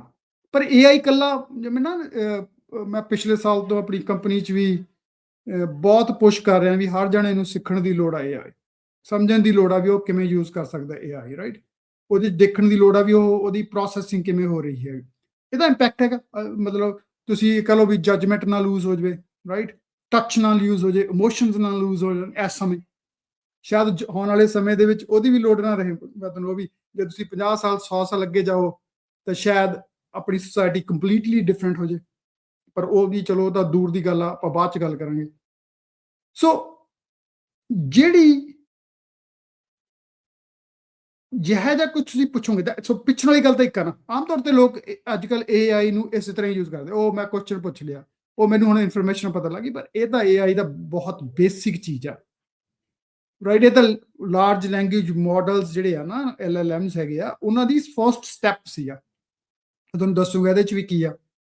ਪਰ ਇਹ ਤਾਂ ਅੱਗੇ ਜਿਹੜੀ ਡਿਫਿਕਲਟ ਕੁਐਸਚਨਸ ਆ ਨਾ, ਉਹਨਾਂ ਦੇ ਪਿੱਛੇ ਜਿਹੜੀ ਯੂਜ਼ ਹੋਣੀ ਹੈਗੀ ਆ, ਆਟੋਮੇਟ ਕਰਨ ਦੇ ਤੁਹਾਡੇ ਪ੍ਰੋਸੈਸਿਸ ਨੂੰ, ਤੁਹਾਡੇ ਡਿਸੀਜਨ ਮੇਕਿੰਗ ਨੂੰ, ਤੁਹਾਡੀ ਕੋਡ ਰਾਈਟਿੰਗ ਨੂੰ, ਤੁਹਾਡੇ ਪ੍ਰੋਡਕਟ ਡਿਵੈਲਪ ਕਰਨ ਨੂੰ, ਇਹ ਅਗਲਾ ਸਟੈਪ, ਰਾਈਟ। ਹੁਣ ਤਾਂ ਜਿਹੜੀ ਹੈਗੀ ਉਹ ਆਟੋਮੈਟਿਕਲੀ, ਤੁਸੀਂ ਥਰੈਪਿਕ ਉਹਨਾਂ ਦੇ ਸੀਗੇ ਜਿਹੜੇ ਉਹਨਾਂ ਦੇ LLM ਮਾਡਲਸ ਆ, AI ਏਜੰਟਸ ਹੈਗੇ ਆ, ਉਹ ਤਾਂ ਆਟੋਮੈਟਿਕਲੀ ਦੂਸਰਿਆਂ ਦੇ ਸਿਸਟਮ ਜਿਹੜੇ ਹੈਗੇ ਆ ਉਹ ਕਰ ਸਕਦੇ ਹੈਗੇ ਆ, ਬ੍ਰੇਕ ਇਨ ਕਰ ਸਕਦੇ ਹੈਗੇ ਆ, ਰਾਈਟ। ਚਾਈਨੀਜ਼ ਵਾਲਿਆਂ ਨੇ ਆਪਣੇ ਕੀਤੇ ਹੋਏ ਆ। I'm sure lot of things are going on at the back end, ਜਿਹੜੀਆਂ ਤੁਹਾਨੂੰ ਬੜੀਆਂ ਡੇਂਜਰਸ ਵੀ ਹੈਗੀਆਂ, ਪਰ ਉਹਦੇ ਅਗੇਂਸਟਲੀ ਐਥਿਕਸ ਕਮੇਟੀਜ਼ ਵੀ ਬਣ ਰਹੀਆਂ ਹੈਗੀਆਂ, ਚੈਟ ਦੀ ਉਹਨਾਂ ਦੀਆਂ AI ਬੇਸਡ ਜਿਹੜੀਆਂ ਐਥਿਕਸ ਕਮੇਟੀ ਹੈਗੀਆਂ, ਉਹ ਡਿਫਾਈਨ ਵੀ ਕਰ ਰਹੇ ਹੈਗੇ ਵੀ ਇਹ ਸਾਨੂੰ ਕੀ ਕਰਨਾ ਚਾਹੀਦਾ, ਠੀਕ ਵੀ ਹੈ ਕਿ ਨਹੀਂ ਹੈਗਾ ਨਾ। ਹੁਣ ਤੁਸੀਂ ਦੇਖ ਲਓ ਵੀ ਸਿੰਪਲ ਢੰਗ 'ਚ ਤੁਸੀਂ ਆਪਣੇ ਫੋਨ ਦੇ ਉੱਤੇ ਐਡਰੈਸ ਪਾਇਆ, ਨੈਵੀਗੇਸ਼ਨ ਪਾਈ, ਤੁਸੀਂ ਜਾ ਰਹੇ ਹੋ, ਉਹ ਫੋਨ ਤੁਹਾਨੂੰ ਜਾਂ ਤੁਹਾਡੀ ਕਾਰ ਤੁਹਾਨੂੰ ਇਹ ਕਹਿੰਦੀ ਆ ਉਹ ਅੱਗੇ ਟ੍ਰੈਫਿਕ ਆ, ਇਹ ਆਹ ਰੂਟ ਬੈਟਰ, ਉਹਦੇ ਪਿੱਛੇ ਵੀ ਤਾਂ ਉਹੀ ਸਾਇੰਸ ਆ ਨਾ। ਉਹ ਤੁਹਾਨੂੰ ਕੀ ਦੇਖਦੀ ਹੈਗੀ ਆ ਵੀ ਕਿਤੇ ਲੋਕ ਦੱਸ ਰਹੇ ਸੀਗੇ ਵੀ ਉਹ ਭਾਈ ਉੱਥੇ ਐਕਸੀਡੈਂਟ ਹੋਇਆ ਸੀਗਾ, ਹੁਣ ਜਿਉਂ-ਜਿਉਂ ਜ਼ਿਆਦਾ ਉਹ ਲੋਕ ਰਿਪੋਰਟ ਕਰੀ ਜਾਂਦੇ ਹੈਗੇ ਆ, ਤਾਂ ਜਿਹੜੀ ਮਸ਼ੀਨ ਹੈ ਉਹ ਸਮਝੇ okay, Aam sure there is something going on ਉਸ ਪਲੇਸ ਦੇ ਉੱਤੇ, ਸੋ ਮੇਬੀ ਇਹਨੂੰ 101 ਦੀ ਬਜਾਏ ਇਹਨੂੰ 280 ਲੈਣ ਦੀ ਲੋੜ ਆ, ਜਾਂ 880 ਲੈਣ ਦੀ ਲੋੜ ਆ, ਡਿਫਰੈਂਟ ਫਰੀਵੇ ਲੈਣ ਦੀ ਲੋੜ ਆ, ਠੀਕ ਹੈ ਨਾ। ਸੋ ਮਸ਼ੀਨ ਸੀਗੀ, ਮਸ਼ੀਨ ਲਰਨ ਕਰ ਰਹੀ ਸੀਗੀ, ਉਹ ਇਨਪੁਟ ਲੋਕਾਂ ਤੋਂ, ਦੂਸਰੀਆਂ ਥਾਵਾਂ ਤੋਂ ਇਨਪੁਟ ਆ ਰਹੀ ਸੀਗੀ, ਉਹ ਚੇਂਜ ਕਰ ਰਿਹਾ ਸੀਗਾ ਨਾ ਤੁਹਾਨੂੰ ਡਿਫਿਕਲਟ। ਸੋ ਇਸੇ ਤਰ੍ਹਾਂ ਹੀ ਮਸ਼ੀਨ ਜਿਹੜੀ ਹੈਗੀ ਆ ਨਾ, ਉਹ ਲਰਨ ਕਰ ਰਹੀ ਹੈ, ਉਹ ਲਰਨ ਕਰ ਰਹੀ ਹੈ ਇਨਪੁਟਸ ਤੋਂ, ਤੁਹਾਡੀ ਫੀਡਬੈਕ ਤੋਂ, ਤੁਹਾਡੇ ਡਿਸੀਜਨਸ ਤੋਂ, ਜਿਹੜੀ ਵੀ ਕੋਈ ਇਨਫੋਰਮੇਸ਼ਨ ਜਿਹੜੀ ਹੈਗੀ ਆ, ਉਹ ਰੀਜ਼ਨ ਹੈਗੇ ਆ, ਉੱਥੋਂ ਆਈ ਜਾਂਦੇ ਹੈਗੇ, ਰਾਈਟ। ਸੋ ਮਸ਼ੀਨ ਲਰਨ ਕਰੀ ਜਾ ਰਹੀ। ਹੁਣ ਜੇ ਤੁਸੀਂ ਇਹ ਕਹ ਲਓ ਵੀ ਹੋਰ AI ਕਿਵੇਂ ਸਮਝ ਲਈਏ ਆਪਾਂ, ਆਪਣੇ ਸਮੇਂ 'ਚ ਹੁਣ ਵੀ ਹੈਗਾ, ਪੁਰਾਣੇ ਸਮੇਂ ਤੋਂ ਵੀ ਲਾ ਲਓ ਵੀ ਜਦੋਂ ਰਾਜੇ ਹੁੰਦੇ ਸੀ, ਉਹਨਾਂ ਦੇ ਵਜ਼ੀਰ ਹੁੰਦੇ ਸੀਗੇ, ਸਲਾਹਕਾਰ ਹੁੰਦੇ ਸੀ। ਅੱਜ ਕੱਲ੍ਹ ਆਪਾਂ ਐਡਵਾਈਜ਼ਰਸ ਲੈ ਲਓ, ਕੰਮਾਕਾਰ ਤੇ ਕੰਸਲਟੈਂਟਸ ਲੈ ਲਓ, ਰਾਈਟ। ਉਹ ਕੀ ਆ, ਮਤਲਬ ਕੀ ਆ, ਉਹ ਜਿਹੜੇ ਕੰਸਲਟੈਂਟਸ ਹੈਗੇ ਆ, ਐਡਵਾਈਜ਼ਰਸ ਹੈਗੇ ਆ, ਵਜ਼ੀਰ ਹੈਗੇ ਆ, ਉਹਨਾਂ ਨੂੰ ਇੱਕ ਸਰਟਨ ਡੋਮੇਨ ਦੇ ਉੱਤੇ ਨੌਲੇਜ ਆ, ਉਹਨਾਂ ਨੂੰ ਐਕਸਪਰਟੀਜ਼ ਆ ਉਹਨਾਂ ਦੀ, ਠੀਕ ਹੈ ਨਾ। ਉਹ ਜਿਹੜੀ ਐਕਸਪਰਟੀਜ਼ ਹੈਗੀ ਆ, ਉਹਨਾਂ ਦੇ ਐਕਸਪੀਰੀਅੰਸ ਤੋਂ ਆਈ ਹੋਈ ਆ, ਠੀਕ ਹੈ ਨਾ। ਉਹਨਾਂ ਨੇ ਕਿਤਾਬਾਂ ਪੜ੍ਹ ਲਈਆਂ, ਉਹਨਾਂ ਨੇ ਹੋਰ ਚੀਜ਼ਾਂ ਪੜ੍ਹ ਲਈਆਂ, ਉਹਨਾਂ ਨੂੰ ਐਕਸਪੀਰੀਅੰਸ ਹੋ, ਤੁਹਾਨੂੰ ਐਡਵਾਈਸ ਦੇ ਦਿੰਦੇ ਹੈਗੇ। ਹੁਣ ਇਸੇ ਤਰ੍ਹਾਂ ਹੀ AI ਹੈ, ਜੇ ਇਹ ਡਿਜੀਟਲ ਬ੍ਰੇਨ ਆ, ਮਸ਼ੀਨ ਆ, ਬ੍ਰੇਨ ਆ ਵਿਦ ਦ ਬ੍ਰੇਨ, ਤਾਂ ਉਹਦੇ ਚ ਇਨਫੋਰਮੇਸ਼ਨ ਜਿਹੜੀ ਆ ਓਵਰ ਦਾ ਟਾਈਮ ਫਰਮ ਡਿਫਰੈਂਟ ਡੋਮੇਨਸ ਤੋਂ, ਡਿਫਰੈਂਟ ਐਡਵਾਈਜ਼ਰਸ ਤੋਂ, ਡਿਫਰੈਂਟ ਅਸਿਸਟੈਂਟਸ ਤੋਂ, ਐਕਸਪਰਟਸ ਤੋਂ ਉਹ ਆ ਕੇ ਉੱਤੇ ਇਕੱਠੀ ਹੋਈ ਸਟੋਰੇਜ ਕੀਤੀ ਹੋਈ ਆ, ਉਹਦੇ ਤੇ ਪੈਟਰਨਸ ਬਿਲਡ ਕੀਤੇ ਹੋਏ ਆ, ਉਹਦੇ ਤੇ ਪ੍ਰੈਡਿਕਸ਼ਨ ਬਿਲਡ ਕੀਤੀਆਂ ਹੋਈਆਂ, ਪ੍ਰੋਬੈਬਿਲਿਟਿਕ ਮਾਡਲਸ ਬਿਲਡ ਕੀਤੇ ਹੋਏ ਆ, ਜਿਹੜੇ ਫਿਰ ਤੁਹਾਨੂੰ ਜਵਾਬ ਦੇ ਦਿੰਦੇ ਆ। ਠੀਕ ਹੈ ਨਾ, ਇਹ ਸਮਝ ਲਈ ਗੱਲ। ਪਹਿਲੀ ਗੱਲ ਆਪਾਂ ਵੀ ਜਿਹੜਾ AI ਆ ਇੱਕ ਡਿਜੀਟਲ ਬ੍ਰੇਨ ਆ, ਬ੍ਰੇਨ ਵਾਂਗੂ ਕੰਮ ਕਰਦੀ ਹੈ, ਲਰਨ ਕਰਦੀ ਹੈ, ਰਾਈਟ, ਪ੍ਰੋਸੈਸ ਕਰਦੀ ਹੈ, ਪਰ ਇਹ ਮਸ਼ੀਨ ਚ, ਮਸ਼ੀਨ ਦਾ ਬਣਿਆ ਹੋਇਆ। ਹੁਣ ਜੇ ਇਹ ਗੱਲ ਆ ਤਾਂ ਇਹਦਾ ਕੰਸਰਨ ਆ ਬਹੁਤ, ਗਲੋਬਲ ਸ਼ਿਫਟ ਇਹਦੇ ਵਿੱਚ ਜਿਹੜੀ ਹੈਗੀ ਆ ਨਾ, ਵੀ ਕਿਵੇਂ ਚੇਂਜ ਕਰੂਗੀ ਸਾਡੀ ਸੋਸਾਇਟੀ ਨੂੰ। ਸੋ ਜੇ ਅਸੀਂ ਪਿਛਲੇ ਸਮੇਂ ਦੇਖੀਏ, ਪਿਛਲੀਆਂ ਇਨੋਵੇਸ਼ਨਸ ਦੇਖੀਏ ਜਿਹੜੀਆਂ ਸਾਡੀ ਸੋਸਾਇਟੀ 'ਚ ਹੋਈਆਂ 300, 400, 500 ਸਾਲ ਤੋਂ ਲੈ ਲਓ, ਪਹਿਲਾਂ ਲੈ ਲਓ, ਰਾਈਟ, ਉਹ ਸਾਰੀਆਂ ਨੇ ਸੋਸਾਇਟੀ ਦੇ ਵਿੱਚ ਚੰਗਾ ਹੀ ਕੰਮ ਕੀਤਾ। ਅਲਟੀਮੇਟਲੀ ਉਹਦੀ ਟ੍ਰਾਂਜੀਸ਼ਨ ਫੇਜ਼ ਹੈਗੀ ਆ, ਠੀਕ ਹੈ ਨਾ। ਜਦੋਂ ਟ੍ਰਾਂਜੀਸ਼ਨ 'ਚੋਂ ਜਾ ਰਿਹਾ ਹੈਗਾ ਤਾਂ ਹੋ ਸਕਦਾ ਉਸ ਸਮੇਂ ਦੇ ਵਿੱਚ ਕੁਝ ਲੋਕਾਂ ਨੂੰ, ਕੁਝ ਸੈਕਸ਼ਨ, ਜਿਹੜੀ ਆਪਣੀ ਸੋਸਾਇਟੀ ਦੇ ਕੁਝ ਸੈਕਸ਼ਨਸ ਨੂੰ ਇੰਪੈਕਟ ਹੋਣਾ। ਠੀਕ ਹੈ, ਉੱਥੇ ਸਾਨੂੰ ਲੋੜ ਆ ਉਹਨਾਂ ਦੀ ਕੇਅਰ ਕਰਨ ਦੀ, ਉਹ ਸੋਸਾਇਟੀ ਜਿਹੜੀ ਉਹ ਲੋਕ ਇੰਪੈਕਟ ਹੋਏ। ਜਿਵੇਂ ਕਹਿ ਲਓ, ਤੁਹਾਨੂੰ ਸਿੰਪਲ ਐਗਜ਼ਾਮਪਲ ਦੇਣਾ ਵੀ 1920 ਚ ਕਾਰ ਆਈ, ਉਹਨੇ ਰਿਪਲੇਸ ਕਰਦੇ ਉਹ ਜਿਹੜੇ ਘੋੜੇ ਵਾਲੇ ਟਰਾਂਸਪੋਰਟ ਕਰਦੇ ਹੁੰਦੇ ਸੀ ਲੋਕਾਂ ਨੂੰ, ਹਨਾ, ਬੱਗੀਆਂ ਤੇ ਟਾਂਗੇ ਵਾਲੇ ਕਹਿ ਲਓ ਆਪਣੇ ਪਿੰਡਾਂ 'ਚ ਦੂਸਰੇ ਪਾਸੇ, ਉਹਨਾਂ ਨੂੰ ਰਿਪਲੇਸ ਕਰਤਾ। ਕਾਰਾਂ ਆ ਗਈਆਂ, ਸਕੂਟਰ ਆ ਗਏ, ਹੋਰ ਆ ਗਏ, ਸਮਾਨ ਚੀਜ਼ਾਂ ਆ ਗਈਆਂ, ਰਾਈਟ, ਹੋਰ ਸਾਧਨ ਬਣ ਗਏ। ਸੋ ਹੁਣ ਕੀ ਹੋਇਆ ਵੀ ਜਿਹੜੇ ਉਹ ਸੈਕਸ਼ਨ ਆਫ ਪੀਪਲ ਸੀ ਜਿਹੜੇ ਟਾਂਗਾ ਚਲਾਉਂਦੇ ਸੀ, ਗੱਡੇ ਚਲਾਉਂਦੇ ਸੀ, ਨਿਊਯਾਰਕ ਦੇ ਵਿੱਚ, ਨਿਊਯਾਰਕ ਤੇ ਲਓ ਤੁਸੀਂ, ਉਹ ਲੋਕ ਬੜੇ ਤੰਗ ਹੋਏ। ਉਹ ਕਹਿੰਦੇ ਸਾਡੀਆਂ ਤਾਂ ਜੌਬਾਂ ਹੀ ਚਲੀਆਂ ਗਈਆਂ ਭਾਈ, ਆ ਕਾਰ ਨੇ ਸਾਰਾ ਕੁਝ ਲੈ ਲਿਆ, ਹੁਣ ਮੈਨੂੰ ਕੀ ਨਹੀਂ ਲੈਣਾ ਕੁਝ। ਪਰ ਅਲਟੀਮੇਟਲੀ ਕੀ ਹੋਇਆ ਵੀ ਦੇਖੋ, ਕਾਰ ਆਈ, ਕਾਰ ਦੇ ਨਾਲ ਕਿੰਨੀ ਇੰਪਰੂਵਮੈਂਟ ਹੋਈ, ਡਿਸਟੈਂਸ ਘਟ ਗਏ, ਸਾਧਨ ਬਣ ਗਏ, ਕਾਰਾਂ ਦੀਆਂ ਫੈਕਟਰੀਆਂ ਲੱਗ ਗਈਆਂ, ਕਿੰਨੇ ਲੋਕਾਂ ਨੂੰ ਹੋਰ ਜੌਬਾਂ ਮਿਲ ਗਈਆਂ, ਨਾਟ ਮੈਨੂਫੈਕਚਰਿੰਗ ਸਾਈਡ ਦੇ ਉੱਤੇ, ਡਿਜ਼ਾਈਨ ਦੇ ਉੱਤੇ, ਕਿੰਨੀਆਂ ਹੀ, ਹਜ਼ਾਰਾਂ ਹੀ, ਲੱਖਾਂ ਹੀ ਜੌਬਾਂ ਜਿਹੜੀਆਂ ਹੋਰ ਕ੍ਰੀਏਟ ਹੋ ਗਈਆਂ। ਸੋ ਕੁਝ ਸੈਕਸ਼ਨ ਜਿਹੜਾ ਸੀ, ਲੋਕ ਜਿਹੜੇ ਸੀ ਉਹ ਇੰਪੈਕਟ ਹੋਏ। ਕੁਝ ਸੈਕਸ਼ਨ, ਕੁਝ ਹਜ਼ਾਰਾਂ ਲਾ ਲਓ, ਲੱਖ ਲੋਕ ਲਾ ਲਓ ਦੁਨੀਆ ਭਰ ਦੇ ਵਿੱਚ, ਉਹ ਲੋਕ ਇੰਪੈਕਟ ਹੋਏ। ਉਹਨਾਂ ਨੂੰ ਸਾਂਭਣ ਦੀ ਲੋੜ ਆ, ਉਹਨਾਂ ਦੀ ਕੇਅਰ ਕਰਨ ਦੀ ਲੋੜ ਆ, ਉਹਨਾਂ ਨੂੰ ਟ੍ਰੇਨ ਕਰਨ ਦੀ ਲੋੜ ਆ, ਉਹਨਾਂ ਨੂੰ ਸਮਝਾਉਣ ਦੀ ਲੋੜ ਆ, ਤਾਂ ਕਿ ਉਹ ਡਰਨ ਨਾ ਉਸ ਚੀਜ਼ ਤੋਂ। ਪਰ ਉਹ ਟੈਕਨੋਲੋਜੀ ਅਡਾਪਸ਼ਨ ਬੜੀ ਇੰਪੋਰਟੈਂਟ ਆ। ਇਸੇ ਤਰ੍ਹਾਂ ਹੀ ਤੁਸੀਂ ਦੇਖ ਲਓ ਬਈ ਜਿਹੜੀ ਕੋਈ ਵੀ ਟੈਕਨੋਲੋਜੀ ਹੈ ਨਾ, ਜਿੱਥੇ ਉਹ ਇੱਕ ਡੋਰ ਬੰਦ ਕਰਦੀ ਆ, ਉੱਥੇ ਦੂਸਰਾ ਰਾਹ ਵੀ ਖੋਲਦੀ ਆ, ਦੂਸਰਾ ਡੋਰ ਵੀ ਓਪਨ ਕਰਦੀ ਆ।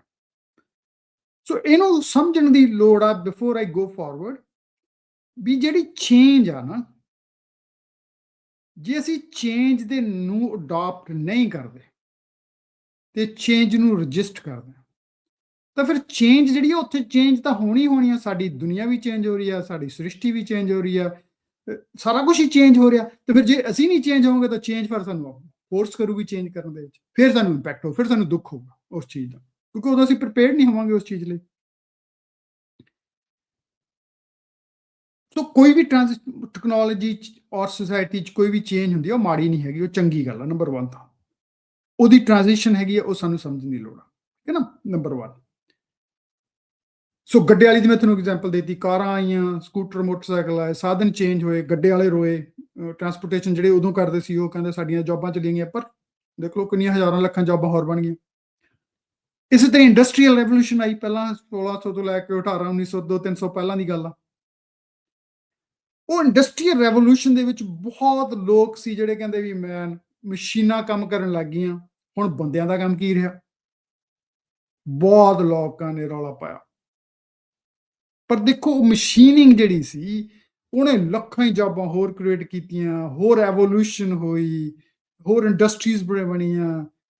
At the end of it, ਉਹ ਮੈਜੋਰਟੀ ਲੋਕ ਜਿਹੜੇ ਸੀਗੇ, ਜਿਹੜੇ ਉਹਨਾਂ ਦੀ ਲੇਬਰ ਕਰਦੇ ਸੀ, ਉਹ ਸਿਟੀਜ਼ 'ਚ ਆ ਗਏ, ਉਹਨਾਂ ਨੇ ਜੌਬਾਂ ਸਿੱਖ ਲਈਆਂ, ਮਸ਼ੀਨਾਂ ਸਿੱਖ ਲਈਆਂ, ਦੋਹਰ ਪਾਸੇ ਲੱਗ ਗਏ।